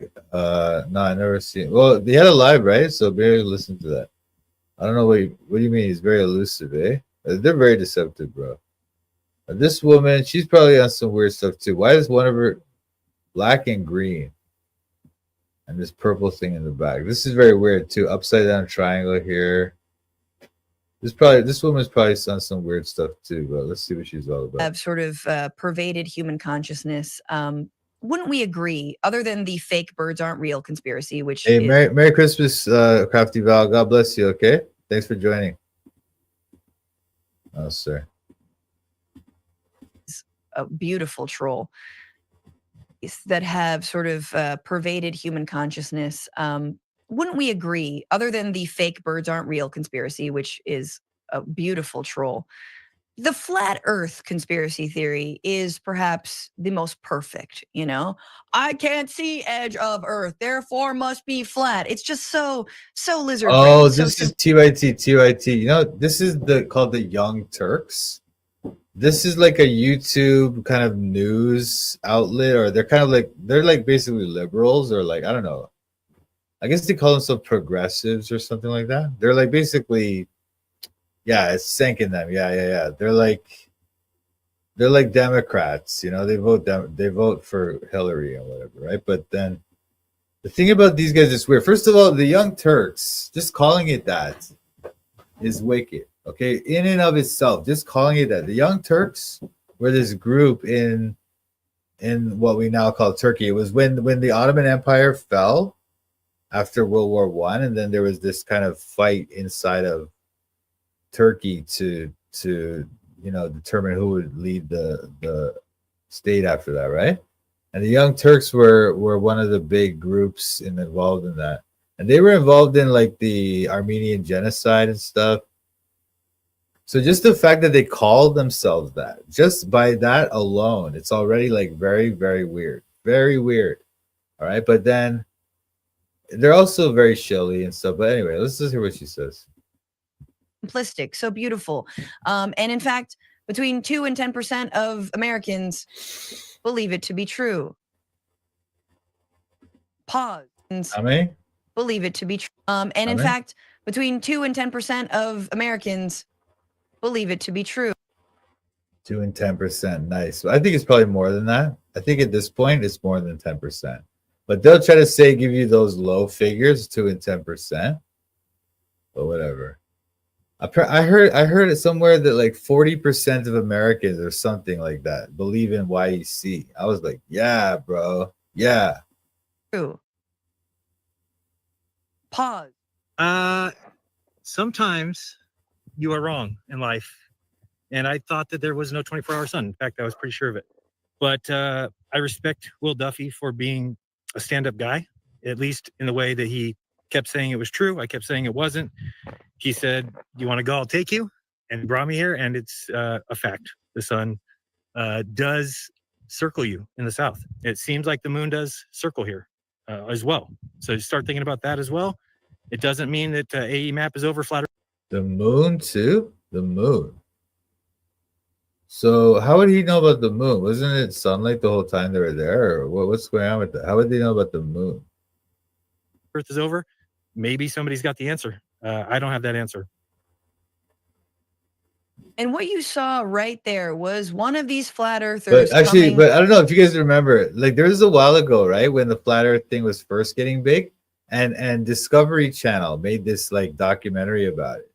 And they invited a bunch of flat earthers to do little experiments. And that's not a true experiment, but we'll talk about that. But they would invite the flat earthers, and one of them they invited was Jeranism. And Jeranism did this stupid thing where they looked through this like cardboard piece of wood with like a flashlight, and they had a guy on a boat.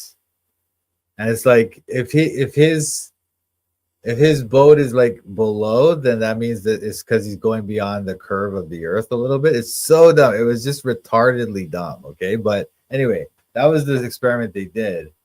And they claimed, and that at that point, Jeranism was like, oh, really? I don't know. So, but he's just a shell, and they bring them on these stupid things to make us look bad. To a really, really tough realization that he is. Yeah. Flat Earth, yeah, the black swan. So the black swan. So if the 24-hour sun, that would be considered by some people, I guess, to be some kind of black swan of the flat Earth idea. But what's your question? Could the no 24-hour sun thing be like a black swan thing? When I believe flat Earth, the 24-hour day-night wasn't an issue for me to get past. Yeah, no. I think they're trying to make it into some kind of black swan, but it's not. Wrong. Right there was one of these flat earthers coming to a really, really tough realization that he is wrong. Because that is Jason Campanella, or Jaron Campanella, who's been in multiple documentaries about the earth being flat and runs a flat earth YouTube channel, Jeranism. Oh boy. And he's finding out that no, the earth is not flat. In fact, he was flown to the Antarctic for one $35,000 flight by a round earther. In other words, someone who just lives the fact that people like this even make this into a story, they report on this, like if these people think this is so ridiculous, the idea of a flat earth is so stupid. The only people who could possibly believe it are complete morons and idiots, right? Well, why would you make a story about this? Why would you even report on this, right? But all these guys, there's so many outlets reporting on this, so many weird like YouTubers and people getting in on this thing. It's weird, dude. So that's just, to me, that's more evidence this is shilly. In reality, in order to see whether the sun would ever set, right? In the Antarctic, it does not. Yeah. That's true. There's a lot of that stuff. Well, their explanation is that, like, they'll say, "Hey, Moses, Merry Christmas, brother. Thanks for joining, brother. God bless you, man." But yeah, with this one, Seeker, what they do is, so if you go to, like, yeah, there's lots of documents like that when they calculate the trajectory of different things like rockets and all that stuff. When they're teaching people how to, like, if you read their like academic papers and stuff, they'll have that kind of thing. They'll say, assuming the Earth is a flat stationary plane, you know, and they'll always do that when they're talking about like different kind of things like that, ballistics and all those kind of things, targeting and stuff like that, right? They'll always say that, assuming the Earth is a flat stationary plane. And so people bring that up as proof or evidence for flat Earth, but their answer to it is that, oh, they're just using that for calculations, for rough calculations in the lab, but they don't do that in the field or something like that. But it is very weird that they have all those things. Set. It's 24 hours straight. It just goes around and around and around. So he was like, yeah, oops, I saw it. And I guess you could be wrong. And now I'm going to pack it in. Of course, he's not going to pack it in. He's going to figure out some way to grift off of this, but that was amazing. He's like, the rounders are right. Of course, actual flat earthers who still believe, they're calling BS. They think that Jaron actually was in front of a green screen. Flat Earth Dave over on X says the final experiment green screen busted, which I don't even know what this is an image of, but cool. Then here's someone else who is using melty sponge. So why don't you watch his video? She watches the Jaron video, listens to him and his stupid shill speech, and then she doesn't watch the other thing. Hey man, I love you too, brother. What's up? Backloading? Those who implicitly claim works are needed for salvation. Well, if it's that could be front loading. If they're saying works are needed before salvation, then that's front loading, right? But if they say that salvation is by faith alone, you don't need any works to get saved. But once you're saved, you will do the works, or you will have like a change in your mind or something, any kind of thing like that, where they say that there's some kind of change of attitude or behavior after you're saved. But the backloading thing is that they're trying to say that you don't need works to get saved, but once you're saved, you'll behave differently, or you'll think differently, or you'll believe, or you'll never leave the faith, or stuff like that. That's all backloading. SpongeBob meme in a way that he thinks is good.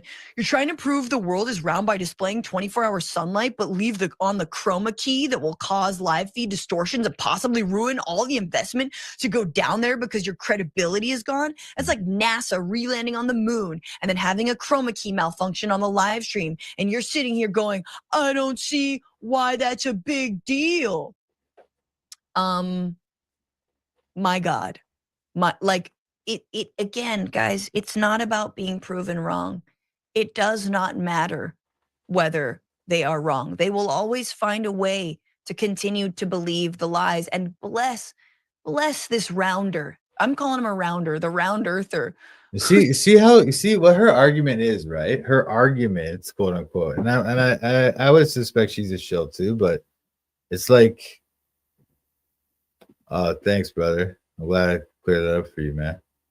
But you see what her argument is like she's never gonna actually investigate the actual argument of either side, right? She's just acting like, these stupid flat earthers, they'll never believe it. They'll always deny it. They'll always try to find some way around it, But couldn't she be doing the same thing, But I guess what she's resting on is the idea that the 24-hour sun is real and they proved it or something. So that's why.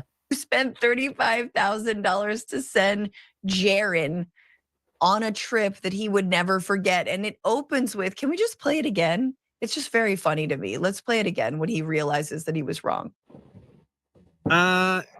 Sometimes you are wrong in life. And I thought that there was no 24-hour sun. In fact, I was pretty sure of it. But I respect Will Duffy for being a stand-up guy, at least in the way that he kept saying it was true. I kept saying it wasn't. If he really did believe and that really is them in the North South Pole or whatever, and they really saw that, this is not what his attitude would be. He wouldn't talk like this. This is not what he would say. But if you were acting like you're so disappointed, you got this proved wrong, you're admitting it, whatever, then this is how you would act. He said, "You want to go? I'll take you." And brought me here, and it's a fact. No, this is not Anna Kasparian. That woman's not Anna Kasparian. She's another woman. I don't know. I think Anna left that place. No, I don't know. But it's weird. Anna Kasparian, she's Armenian.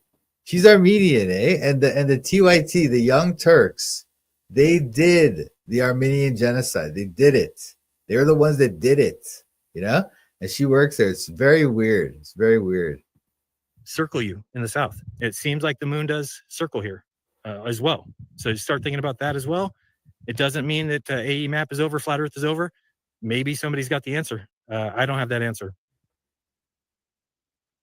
What do you mean it doesn't mean flat Earth is over? It's over, dog. It's over. Pack it up. You were proven wrong. It doesn't mean someone's got the. Now, this is Armenians. But Armenians, they tend to backload too in a way, but this is Armenians, not Armenians. Armenians is people like Anna Kasparian. She's an Armenian. This is the country. Over. Pack it up. You were proven wrong. It doesn't mean someone's got the answer. Galileo had the answer, okay? And he was like, in prison for it. Let's be honest. What are you doing here? Galileo had what answer? He wasn't in prison. He was in house arrest. It was house arrest, okay? And also, it's partly because he was kind of insulting to the Pope. The Pope wasn't that concerned. Anyway, whatever. Who cares about the Galileo thing? Look, it's all fake. Okay, and he was like, in prison for it. Let's be honest. What are you doing here? Like, what? Are you so bored? Are you so bored? Do you have so much extra time on your hands that you're continuing to do this? And of course, again. No, it's because we actually use our brains. Like, this is what she'll do. This is what these people do. They think we're bored, so we sit around watching the stuff. And then she thinks that she's doing something meaningful by watching like the politics of whatever, you know? What do these people say? What does this stupid channel TYT say about like Palestine? What do they say about that? These people are wicked, man. Again, once you've monetized on YouTube, well, you can never walk it back. So at some point, he's going to probably turn on Duffy, who was the man who helped him get to Antarctica in the first. No, but the reason why he was saying this, man, is because Shagiwar. He's saying it because we're talking about how there's all these like usually when you see like these white papers published by like armies and stuff like that, when they talk about like ballistics and how they target like objects with their missiles and stuff like that, right? When you look at those papers, they'll often say that they are assuming a flat stationary plane, that the Earth is a flat stationary plane. That's how they do it before they set up their targeting. And it's just very odd that every time you see any of those papers, if you look up a paper from a ballistics thing, from like a paper on ballistics from some military journal or whatever, or something like that, they'll always say stuff like that. That's what he's talking about. And this whole argument, by the way, Shagiwar, this whole argument that is locally flat because we have no idea of the massive size. Well, that's what they say again, but it's like maybe you have no idea of the massive size. Like, what is the evidence of this massive size that's so huge that you can't detect the curve? Because if that were the case, then there would be some way to detect the curve, right? Like, for example, when we can look at objects, when objects are too far away so that they would be behind the curve, then we wouldn't be able to see them, right? But in fact, we can see them. So that's why this whole idea of it's locally flat because it looks flat because it's really big, that doesn't really work, man. It's just a thing that they're telling you and you believe it. But have you ever thought about it? Like, does that actually make sense? They're telling you this thing that they can't actually observably test or show you, but they're telling you it's true. And they're saying that it's true because you can't see it. That's why you can't see it. You know what I'm saying? It's just like a backwards logic that they try to break it down. First place, and he's going to be like, nah, Duffy sold me a pack of lies. I was actually drugged the whole time. I don't even know what, who, like, he will find a way to continue grifting off of flat eartherism. And I cannot believe these people still exist, but it's very funny. It's very funny. So please send this video to any flat earther. Well, no, there are probably people like this, Shagiwara. I don't know why you think that that's the case. But there probably are people who look at the universe or the story that we're told about the universe. They look at it and they say, well, that's dumb. The idea of the Bible is dumb because the Bible doesn't describe a round earth or a giant universe with planets and all this stuff, right? So when they find out that, oh, we're just this little tiny speck on the edge of the galaxy of the Milky Way and the universe is gigantic and there's aliens and all this stuff, then people start to think that the Bible is dumb and they don't believe it. That's what happens. Lots of people are like that. And it also leads into the idea of evolution, because the idea that the whole universe is gigantic and all this stuff, it makes you think of billions of years and millions of billions and all this stuff. So there's a lot of reasons why this type of thinking can affect people's belief in the Bible. All right. But I'm just asking you the question once again, Shagiwara, like, I want you to like understand what I'm trying to say here. You're trying to say that we should believe this story of a round earth without any observable evidence. And when we ask you for the observable evidence, you're saying, well, it's because the earth's so big, we can't see it. Da, da, da, da. Well, then what is your evidence? What is your evidence that any of your story is true? Or even try to prove the earth is moving. Can you do that? Can you prove the earth is moving? I've seen on the earth being round. If it was moved around, though. Yeah, it's all good, bro. It doesn't matter. I know, right? But luckily, it does not have any contradictions, so that's fine. Yeah, thank you. Yes, they teach you Newtonian mechanics in high school, but no physics believe that Newtonian mechanics is true. It hasn't been replaced by relativity. It's just the mass is simpler. No, I know. Well, that's another stupid thing that they do. They went from Newtonian mechanics, which they can actually test with an experiment and observe, and they went to relativity, which they cannot observe or test in any way. So it's dumb. It's dumb. You're not being scientific. I understand you think you are. I understand you have a degree in physics or whatever, but it's simply not. Hey, bro, did you pay your bills? No, man, it doesn't even matter either. We are just fine. The Bible doesn't speak to the shape of the earth at all. Well, no, it seems to suggest that the earth is flat, but, you know, whatever you want to believe. I mean, no scholars of the Bible think that the authors of the Bible thought it was round, okay? Scholars of the Bible universally believe that the authors of the Bible thought that the earth was flat, okay? So the idea that, oh, no, it's just, oh, the Bible doesn't comment on it. No, it pretty much does. Evolution billions of years literally affects the gospel. The shape of the earth does not. Yeah, well, maybe. Motion is relative to the observer. What is the observable evidence that I'm ignoring? Can you tell me? Because I think you are. Okay, because motion is relative. Oh, is this why you're trying to say that they can't prove the earth is moving? Is that what you're trying to say? Yeah. Well, that's another good point. Okay, because they can't prove the earth is moving, but their whole model is based on the idea that the earth is moving. But anyway, when you say this, evolution, when you say this, I'm ignoring the observable evidence. What observable evidence am I ignoring? Can you tell me? Because you seem to be the one who's ignoring the observable evidence. For example, as I just said to you, the people shine lasers for miles and miles, right? Or they'll take a picture of a landmark that's so far away that it should be hidden behind the curve of the earth. but somehow they're able to take the picture, shine the laser. Can you explain this?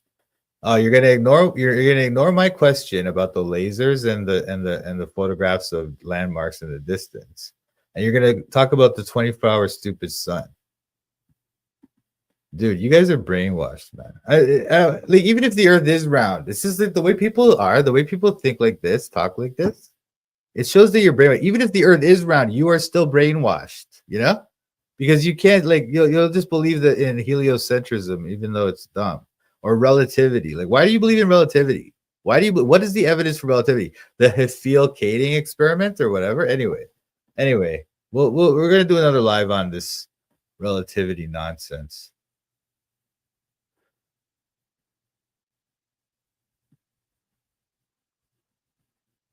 This is so dumb, dude. Don't you understand they can fake a photograph? Don't you understand a photograph like that is not scientific evidence? I mean, it would be if it was reproducible. If you could go up there and take a picture of the Earth, then that would be okay. But it's just a bunch of weird, like, fake pictures. They don't even have that many pictures. You would think they'd have thousands and thousands of pictures of the round Earth, but they don't. So it's just like you have no clue. You have no clue what you're talking about. But this is the thing you're not understanding, Che Guevara, and you keep talking about everything else. I asked you about this 3 times now. Yeah, I don't care about what you did. This is just like nonsense people say to make yourself feel better about the fact that you believe in some dumb theory that doesn't have any evidence. But look at this. This is what I'm talking to you about. Laser experiments, okay? They shine lasers, they take pictures of landmarks that are farther away that should be visible on the round Earth. But for some reason, they can do that. So you've been avoiding this question. I've asked you this 3 times now. You keep talking about some other weird stuff. Useful fiction. Scientific theories are useful fiction. This is just a thing you're saying to yourself so that you can pretend the science is real, pretend that you're smart, that your physics degree is worth the money you spent on it. All right, let's look at this. I'll show it to you right now.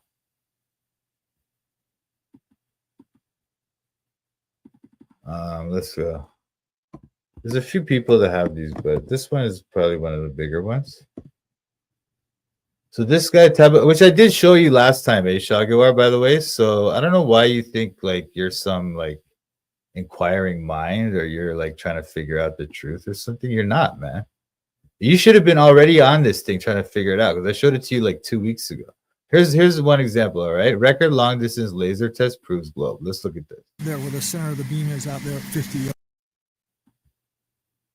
Hello, everyone. Today, I would like to share with you the record long-distance laser test that unequivocally proves the globe faults.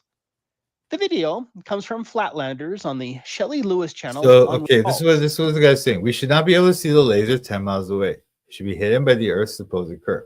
If the laser is 10 miles away, then the curve of the Earth is going to mean that that laser beam is behind the curve. So if I'm standing here 10 miles away, I shouldn't be able to see if you shine a laser at me from that distance, but that's what they do. And believe me, there's hundreds, if not thousands of these. People all over the world do these, okay? So, and none of these so-called debunkers ever explain this. Professor Dave, that other fool on Dave McKeegan, none of these guys explain it. What? Explain this. How can they shine a laser? Video comes from Flatlanders on the Shelley Lewis channel on Rockfin. A big thanks to Shelley Lewis for doing this. I'll leave a link to the full video in the description. I will also include a link to an unlisted but copy you know on what? my You know channel. what the thing is with this SP? Like, we don't really have a full model yet, right? We have some attempts at a model, and we don't have a full model yet. And we don't have like thousands of scholars all over the world working on this, right? We just got a few guys like me and other people like us. We're just on the internet just trying to do it. But so that's why we don't have the very good model. But their model is also very bad, right? Their model doesn't work. They have dark matter. Like in their model, like 25%, sometimes I've seen as much as 75 or even 90%. In their model, they claim that 90% of the universe or whatever is dark matter that you cannot see, cannot observe, or anything. All right. This is the type of thing. It's just completely ad hoc nonsense. Okay. But this is what they do. Anyway. Channel as well if you don't want to go to Rockfin. I also heard that a new Flatlanders episode will be released this winter, and so we have something else to look forward to. Anyways, this laser test is absolutely amazing, and I somehow missed it. I apologize for that.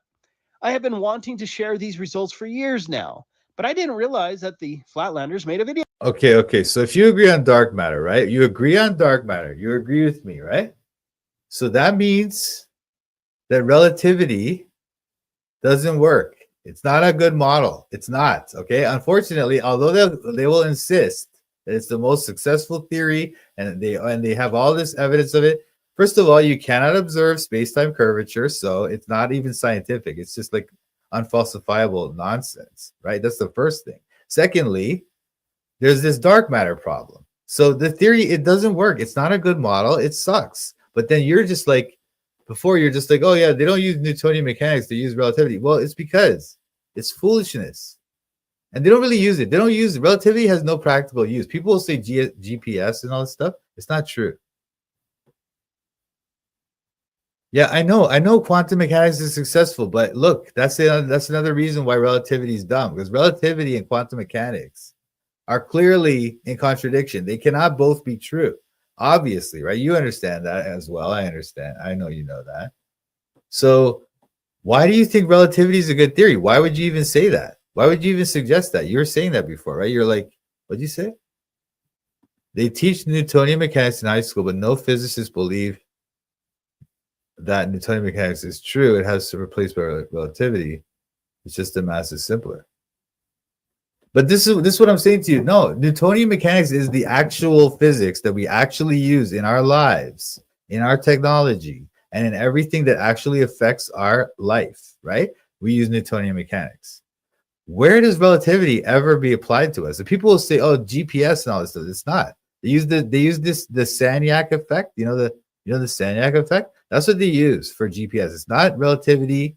Nothing to do with relativity. Okay, so you need to think more deeply about these things, Shagiwara. That's all I'm saying to you. Anyway, On it. The entire video is excellent, and I highly recommend you watch the entire 30-minute video on Rockfin. But I will only be sharing the laser test. oh well, that's silly too, because you should also think about the fact. I mean, now you're trying to use that as the example of why. Like this is like, look, dude. I don't know where your thinking is at on this. I get it. It's very confusing. It's very tricky. So I'm not going to try to tell you that if you don't believe what I believe that you're an idiot, right? But when you do this type of argument, like to try to save whatever you were talking about before, to try to save that with this thing, Newtonian mechanics is not true. They really believe relativity. But you also know at the same time when you said that, you also know that relativity is dumb because it contradicts quantum mechanics and that it's got dark matter and all this weird stuff. You also know that, right? So it's like you're using their arguments. I don't know. It just shows you how confused you are, man. You're using their arguments to defend a view that, you know. The tests were conducted along the Bonneville Salt Flats in Utah. Oh, Shagiwara, can you answer Moses? I think he's talking about. I think Shagiwara is like a YEC, but he lives in round Earth, but he believes in young Earth. On January 24th, 2020, Flatlanders actually conducted a few tests at varying distances. This is a meaningless philosophical point that makes you look. I guess in some circles that sounds like reasonable, but what you're actually doing is you're basically accepting the fact that we live in a world where we're told all this stuff that's not true, and we just believe it because they're useful fictions. Well, what's the useful fiction of relativity? What is the use of it? Can you tell me? Again, they're going to say GPS and all this stuff. They do not use relativity for GPS. And so it's it's not a useful fiction. It's a useless fiction, which is it's useful to them to mind control people like you. Okay. But it's not actually useful. Anyway. But in the end, they achieved an amazing final distance of 35.89 miles. To the best of my knowledge, 35.89 miles is the record long distance. So look, and Shagiwara, if these final experiment people, if these guys are supposedly trying to prove the Earth is round, right? Why don't they do this? Why don't they just show that this is fake? All you'd have to do is, I mean, it would be much cheaper than going to the supposed South Pole, right? All they would have to do is just drive out to like wherever this is, somewhere in I think Utah or something, and then they put the laser over here, and then they drive out here, and they wait there with the camera. That's all they have to do. Distance laser observation, and Relativity is used. Yeah, this is all fake. It's all fake. But once again, like I'm not asking you about that because that's all stuff that they're just telling you a story. All right. And there's no way you can test it or reproduce anything that they're saying, right? It's not scientific. They're telling you the story that when they do space exploration, they use relativity. But it has no application in our daily lives as human beings on the earth. None whatsoever. Okay? So if you want to believe their story about space travel, then I guess relativity has some it's a useful fiction or whatever. But it's a little bit weird, right? That they somehow can use this thing to fly in outer space and direct these like satellites or whatever, all that stuff. But then at the same time, they know that it contradicts quantum mechanics, which quantum mechanics, we actually do stuff on the earth that actually is effective and useful to us, right? So this thing that completely contradicts this very useful scientific theory that we do use, right? This thing in relativity, it completely contradicts it, but somehow they're able to perfectly guide these satellites and like spacecrafts and all this stuff. Does that make any sense? No, it doesn't. It makes no sense. Anyway, I'm gonna move on. But look, this is the thing. So Shagawar, you got to deal with these things, these long distance laser and photographs. That's what you guys got to deal with. And these people like Professor Dave and all those people that went to Arctic, they don't do this. This would be 10 times cheaper than going out to the Arctic with the whole team, or Antarctic or whatever, with the whole team and trying to film it and do 24-hour live streams and all this stuff. All they would have to do is just go out to Utah with a couple trucks and a laser and a camera. That's all they would have to do. But they won't because it's fake. But anyway, let's see what else we got for Christmas Eve. Gee, what's this? Anno imperi Caesaris Octaviani Augusti quadragesimo secundo toto orbe in pace composito Iesus Christus eternus Deus eternique Patris Filius. Yeah, it's Latin. Jesus Christus, eternus Deus, is eternal God. Eternique Patris Filius. Eternique Patris Filius. Like the Father and the Son, eternally the Father and the Son or something. I don't know. I don't know Latin, but anyway. Mundum volens adventus opissimo consecrare, de Spiritu Sancto conceptus, novemque post conceptionem decursis mensibus, in Bethlehem Iude nascitur, ex Maria Virgine, factus homo.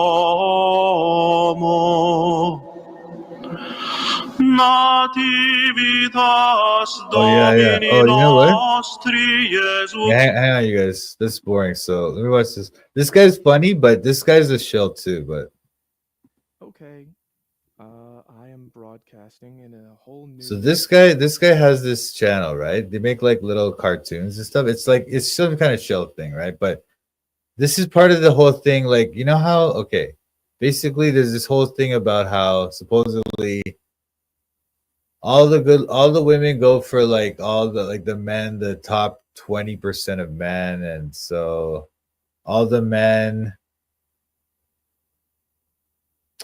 So most of the men can't get girls or something on these dating apps and stuff. And so maybe this is true. I don't know, right? But then based on that evidence, right, there's been this kind of reaction to that. And I think that's kind of being kind of controlled by these shills as well. So you got this guy. I think this guy's a shill. But then he did a live, so I want to see what he's saying. I don't know if it's going to be that good or not, but maybe we'll check it out. I guess. Okay. I am broadcasting in a whole new way. I don't know what I'm doing. I am supposed to be monitoring this. I don't even know if I'm live. It says stop streaming over here for me in this part of my screen. So that must mean that I am streaming. One moment. I'm on my channel. Do I have a live going? On my channel? Yes, I do.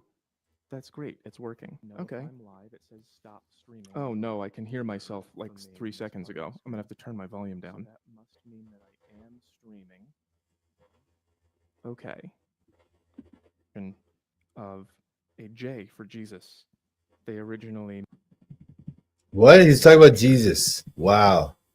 Oh, math girl. Let's just do that one.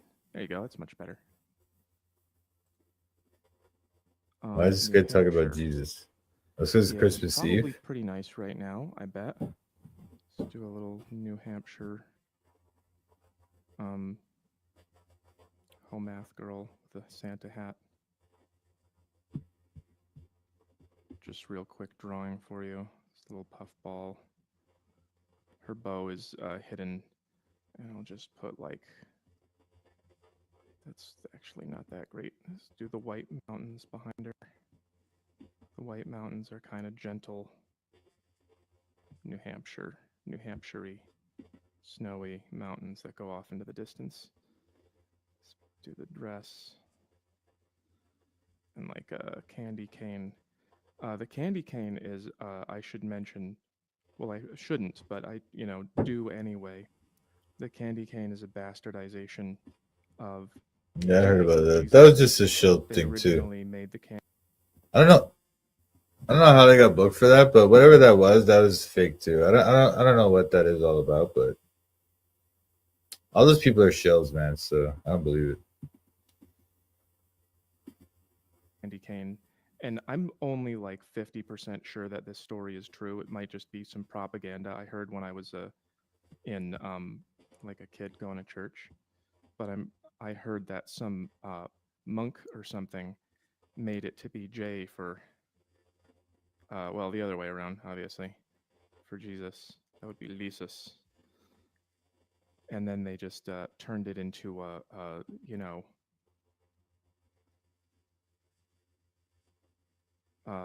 prosthetic for a cripple. In order to secularize it, which is what they do to everything. Remember that Jesus is the reason for the season. He died for you, whether you wanted him to or not. Merry Christmas to Nova Terran. Merry Christmas to Avocado Atrocity. One of my favorite. Nova Terran says, am I doing anything for Christmas? No, I'm just working. And that is the one thing that makes me the closest to happy, so don't worry about it. I'm upping my video quality. I'm including more fun things, moving text and sound effects and such. Fan funding. Oh, okay. The funding is light. This stream absolutely sucks, dude. I can't believe this guy. Anyway, this guy's got some interesting videos, but I feel like they're shilly because they want to try to set up this other kind of narrative now. Because okay, they're understanding that yes, the whole idea of dating as we know it is falling apart. So now they're trying to figure out how to continue to make it fall apart. They don't want to let us figure it out and get back and figure out dating and whatever and get it fixed up, right? They want to make it worse. So that's what I think they're doing here. I heard the red strips on the can can represent a sex place. I'm right. Nah, I don't think so, man. It's just some foolishness. Don't believe that stuff. But anyway, okay, home math, that's not gonna work. So let's see something else. Let's see this Eyes Wide Shut thing. I've been looking at Eyes Wide Shut. Oh, you know what? Somebody was telling me to watch this thing from Ruslan. Hang on.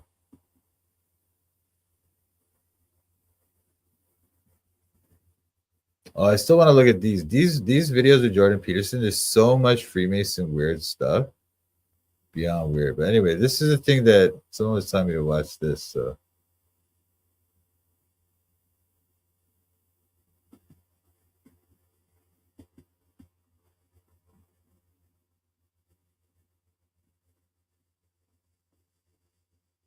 So after the release of the Voice of Reason podcast, there's a few people that were upset that we did not put the full thing out and that some of it was out early. I saw some of the comments.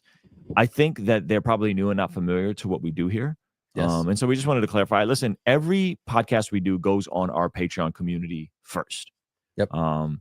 That has always been the way we put stuff out. Most of our podcasts actually get streamed to the Patreon community first.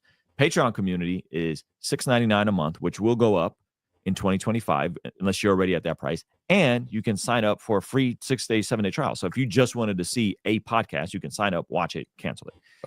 We've made the on-ramp as easy as possible. But I do want to address something. This idea that a podcast behind a paywall, mind you, a paywall with the free 7-day trial, is the equivalent to selling the gospel, is the equivalent to fleecing Jesus, fleecing Christianity, is insane.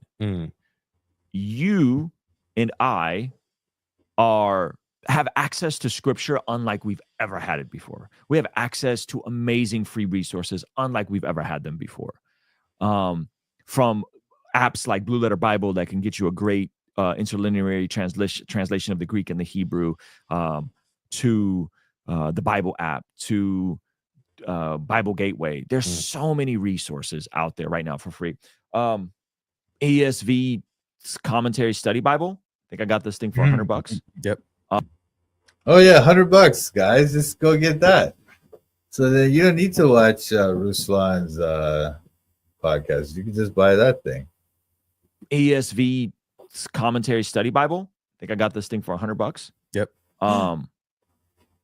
You and I are not entitled to get these for free. This is a life application study Bible, right? This thing is, I think I paid over $100 for this.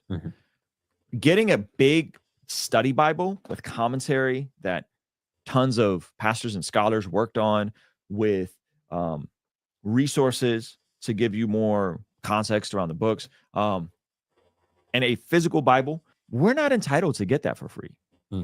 Right? So I think what happens is there's this entitlement within certain Christian communities, that entitlement and conflation that, hey, because I go to church and don't give and don't contribute, because I watch sermons and resources and don't give and don't contribute, because I have amazing access to Blue Letter Bible, to Bible Gateway, to All right, prove that, Shagiwar. I don't think you're right, but maybe you are. I don't know. The Bible app. Therefore, as a Christian, I'm entitled to all things Christian free, and anyone that decides to charge or put anything behind a paywall is selling the gospel or fleecing the gospel. And friends, the people, the Nelson publishers that put this together, I want to say it's Nelson Tyndale, Nelson Study Bible. These are organizations that require resource to put these things together. Those organizations do it at a profit. They have employees, they have payroll, they have health insurance, and so do we. There's an entire staff of people that work here. They get health insurance. They get paid. They support their families off of this. And so I think there's a misunderstanding of what it is that we do here, right? You are not entitled to get whatever you want for free because you think you are. That's not how this works. And if that's a problem, don't watch the channel, unsubscribe, unfollow, right? But I don't think it's unreasonable to say, hey, let's look at this one. Let's look at this one, Shagiwar. Distance to object.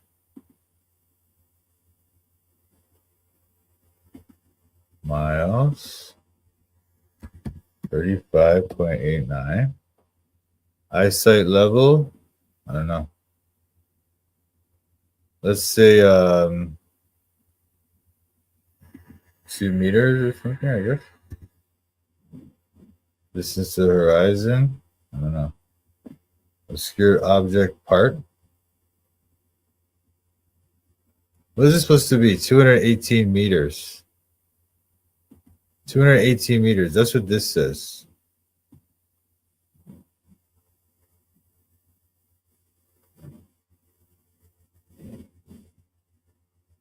Yeah, I don't know, man. Shagawara, dude, come on, man. Do better than this, bro.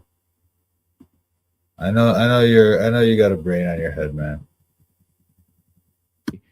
Have amazing access to Blue Letter Bible, to Bible Gateway, to the Bible app.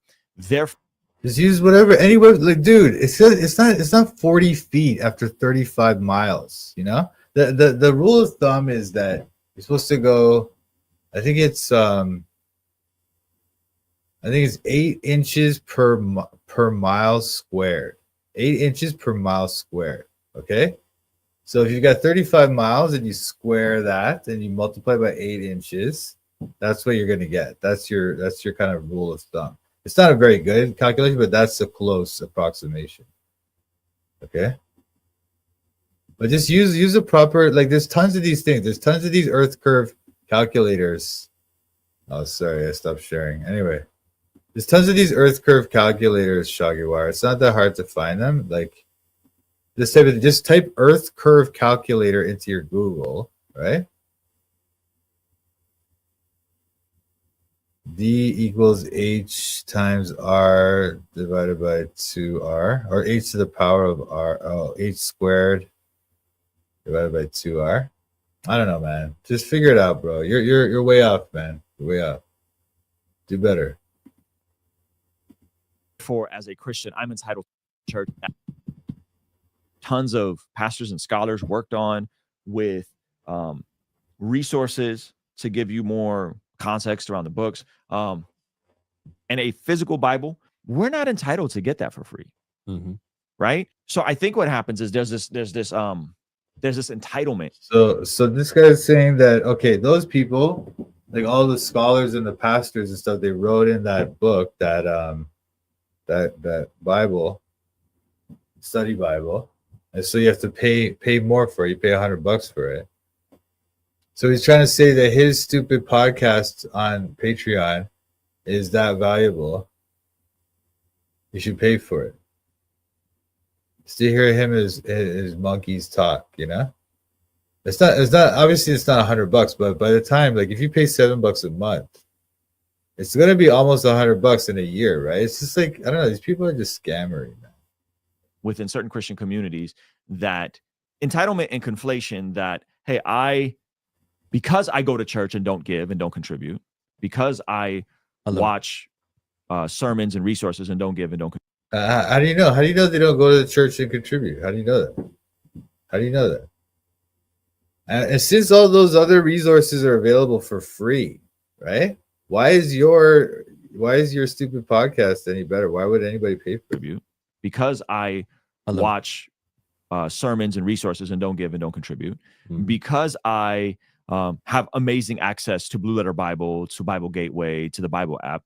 Therefore, as a Christian, I'm entitled to all things Christian free. And anyone that decides to charge or put anything behind a paywall is selling the gospel or fleecing the gospel. And friends, the people, the Nelson publishers that put this together, I want to say it's Nelson Tyndale, Nelson Study Bible.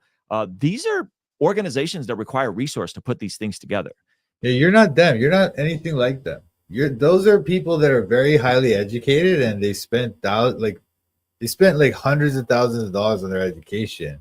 And then they're coming in and they're writing this stuff, and they work in the field. Usually they're experts in their field, right? You're just an idiot who sits around with that other idiot. You sit around on a podcast, try to charge people money for that. What a joke. Or you're stupid. This guy trying to charge money for a stupid little prayer diary thing. Get the hell. Anyway, sorry to say the word hell, but this guy is terrible, dude. Oh, that's a good one. That'd be good. I'll look forward to that. I'm reading your paper. I'm still marking it. I'm marking it like it's like one of my students, but Anyway, Those I mean, organizations do it. I'm at a marking your profit. paper, Moses, but I'm not trying to like. I'm just trying to give you some constructive criticism, you know. So don't take it the wrong way, but I am marking. They have employees, they have payroll, they have health insurance, and so do we. There's an entire staff of people that work here. They get health insurance, they get paid, they support their families off of this. And so Sorry, I'm trying to Nelson understand. Study Bible. These are organizations that require resource to put these things together. Those organizations do it at a profit. They have employees, they have payroll, they have health insurance, and so do we.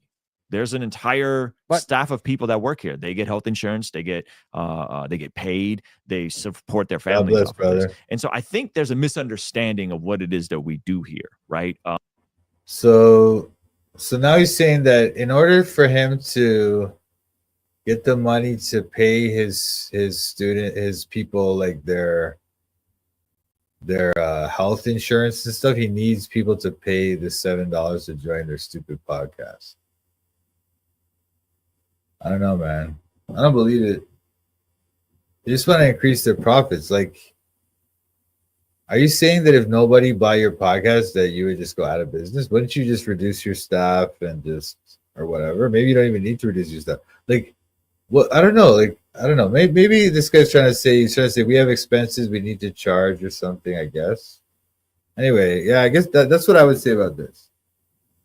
This guy does have a right to charge people to watch his stupid podcast. He does have that right.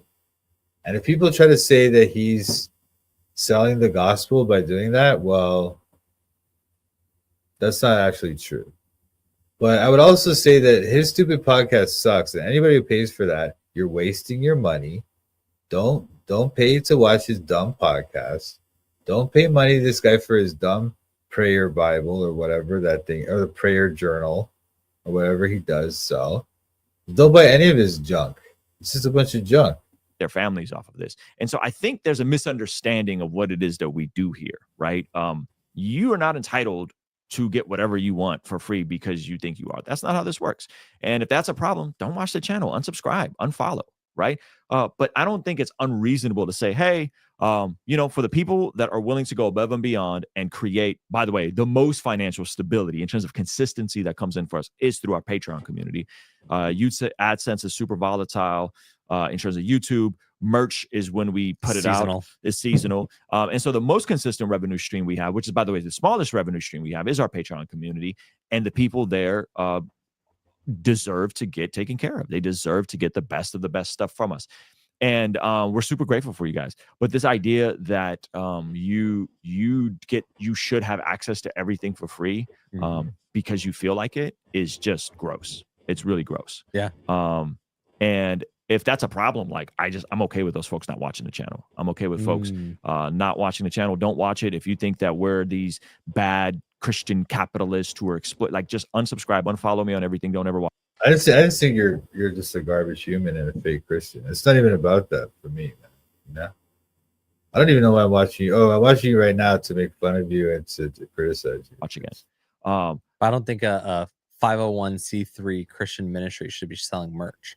We're not a 501c3. We're not a ministry. Oh, yeah. We are a S corp, and we have always been an S corp. This is a podcast, live stream podcast channel that provides people commentary, that provides people podcast and conversation. And so the hilarious part about all of this is that even if this was a ministry, Paul says in 1 Corinthians chapter 9, verse 11, that those who eat off of those who sow spiritually among you are able to reap materially from among you. That's the hilarious part about this, is that even if this was a ministry, we could still earn a living. If we have sown spiritual seed among you, is it too much if we reap a material harvest from you? This is the Apostle Paul writing the church in Corinth. Well, it's too much for you guys, because you're not sowing a spiritual seed. You're sowing your wicked false gospel, false teachings. By the way, Port City, metropolitan, solid in terms of financial sense, stable. Mega church. I don't know if they were mega church, but they were good. They were well off. And Paul is telling them, like, hey, the other apostles, they bring their wives with them, they live off of the gospel, they take care of themselves off of it. And he's saying in the context of this passage that it is okay for that to happen, even though he worked a whole separate job. That's in the ministry context. Yeah. So like want to anyone that thinks, I don't know, man. I think you're wrong, bro, because it's very weird to me that earth curve calculator thing did that, and you're coming up with this 40 feet. 40 feet. I mean, dude, just use your brain, man. Does that make any sense? Does that make any sense? 35 miles, and it only goes around, only goes down 40 feet. Does that make any sense, bro? Let's look at this thing in a different way. Okay, so it's the miles square. What is it? 8 inches per mile squared. That's what I used to hear about. So let's see. So 35 points. What is it? 35.89. Times 35.89 equals 1288.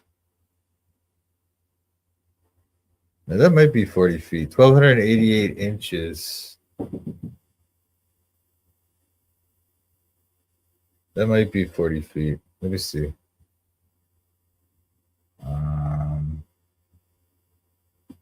Times 8 divided by, well, that's inches, so I need, I don't want to divide it. I want to, or divided by, this is 10,300 inches. How would I calculate this to equal to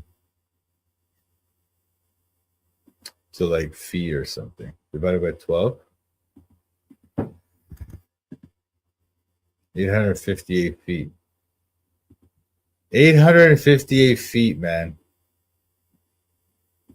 You're wrong, dude. You're doing some weird stuff. Your math sucks. Where'd you get this formula? How'd you calculate that? What is that based on? D equals H. What's D? What's H? R is the radius of the earth. Okay. H is the distance. Okay. I don't know, man. Your formula is weird, dude. Look. Are you seeing this number of, look, this is the normal thing people do. Okay. And that's close to what she was saying here. Oh, sorry. Hit the wrong button again. Anyway, hang on. D is the drop. All right. Yeah. Great. D is the drop. All right. So look what she calculated. This thing calculated 218 meters, right? 218 meters, which sounds like somewhere around this. With 218 meters sounds something like 850 feet, right? But you have some weird calculation of 40 feet. Why would I believe you? Why does this, how does this formula make any sense? Where did you get this formula? Where did you get this? I never seen this formula before. I never seen that. Like normally when I see people calculate it, right? There's that kind of shorthand way that I told you, the 8 inches by miles squared. That's the one way I see. And then other people do this kind of longer trigonometric calculation, right? But they don't do this weird little formula you have. This is very basic and weird, and it doesn't make any sense. 40 feet? Can you imagine? Like, it doesn't make any sense, man.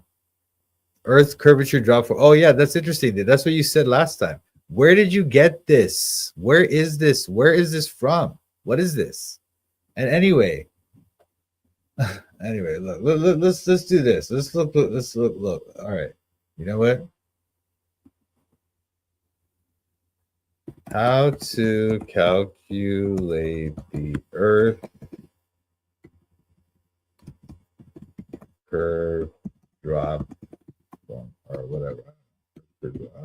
Whatever. Let's see what it does. Earth's curvature can be calculated using the following. The curvature of the path, the Earth curvature calculator. As an Earth curvature calculator can be used to calculate the curve at a given distance. For example, at 20 miles, the curvature is 0.052 miles. Look, at 20 miles, right? Look at this. This is from the Google AI thing, whatever this thing is, right? This thing is saying at 20 miles, it's 266 feet. But you're saying at 35 miles, it's only 40 feet. And I just calculated it on two other things. I did it myself in front of you, right in front of you. And I also showed you this Earth curve calculator website thing. And then I showed you the AI calculation, right? So that's three sources that all think you're dumb, all right? So I don't know where you even got that formula. I don't know what that is. I'm pretty sure you didn't get that in your physics degree, right? So where'd you get that? What is that? What is that formula? What is that? Are you even doing it right? What is this, man? Anyway, do better, Shagiwar. Do better, man. You can do better than that.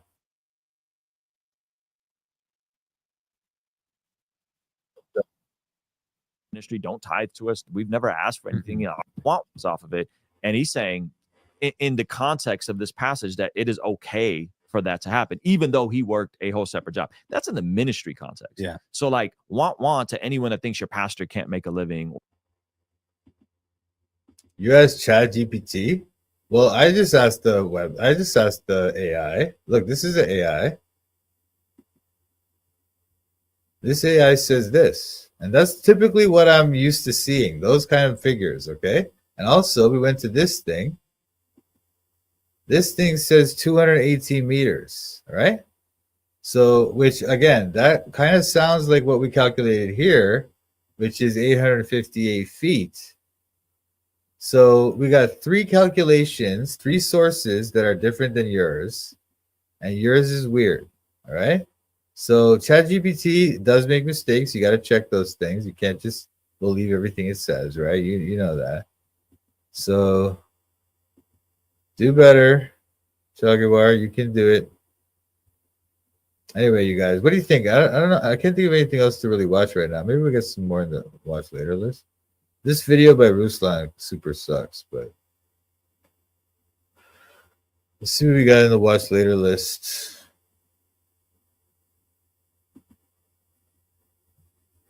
Actually, you know what, guys? I'm gonna call it a night because it's getting late and also it's Christmas now. But hey, Merry Christmas, everyone! It's already Christmas Day today now, so God bless you all. Merry Christmas and hope. Let me stop this. So anyway, Merry Christmas, everyone! I hope you guys all have a great day today. It's today now. It's December 25th now, and God bless you. Thanks, Typical. God bless. Merry Christmas, everyone. Merry Christmas. Yeah. And so we'll talk to you soon, guys. I won't be here tomorrow, but I should probably be here Thursday. I'm pretty sure. And then I'm probably going to do a live stream Thursday night. So we're going to do the Bible reading Thursday and then another stream like this kind of later on. Okay. So 90% chance, not 100% yet, but 90%. All right. So I'll let you guys know, but God bless everyone. And thanks for watching Toronto Bible Study. Hallelujah. Oh, shoot. Okay.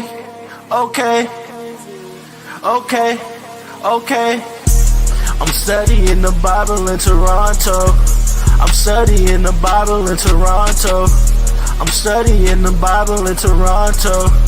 I'm studying the Bible in Toronto. Studying the Bible with Mike, Sam, Pat. These other YouTubers are just so trash. Hit the thumbs up if you want to support. Go follow Mike as he follows the Lord. I'm studying the Bible in Toronto. I'm studying the Bible in Toronto. I'm studying the Bible in Toronto. I'm studying the Bible in Toronto. You better watch watch out, Mike's calling out the shields. If you're not free grace, you need to sit down and chill. We're not hyper grace, you know we keep it real. Eternally secure, you know that we're sealed. We don't back low, we're not workspace heretics. Mike's not in it for the money, trying to get a lick. They out here selling their souls for a couple clicks. Becoming Freemasons so they can't just get rich. I'm studying the Bible in Toronto. I'm studying the Bible in Toronto. I'm studying the Bible in Toronto. I'm studying the Bible in Toronto. Shout out to Mike Sampat. Check out his channel, Toronto Bible Study. Subscribe and like.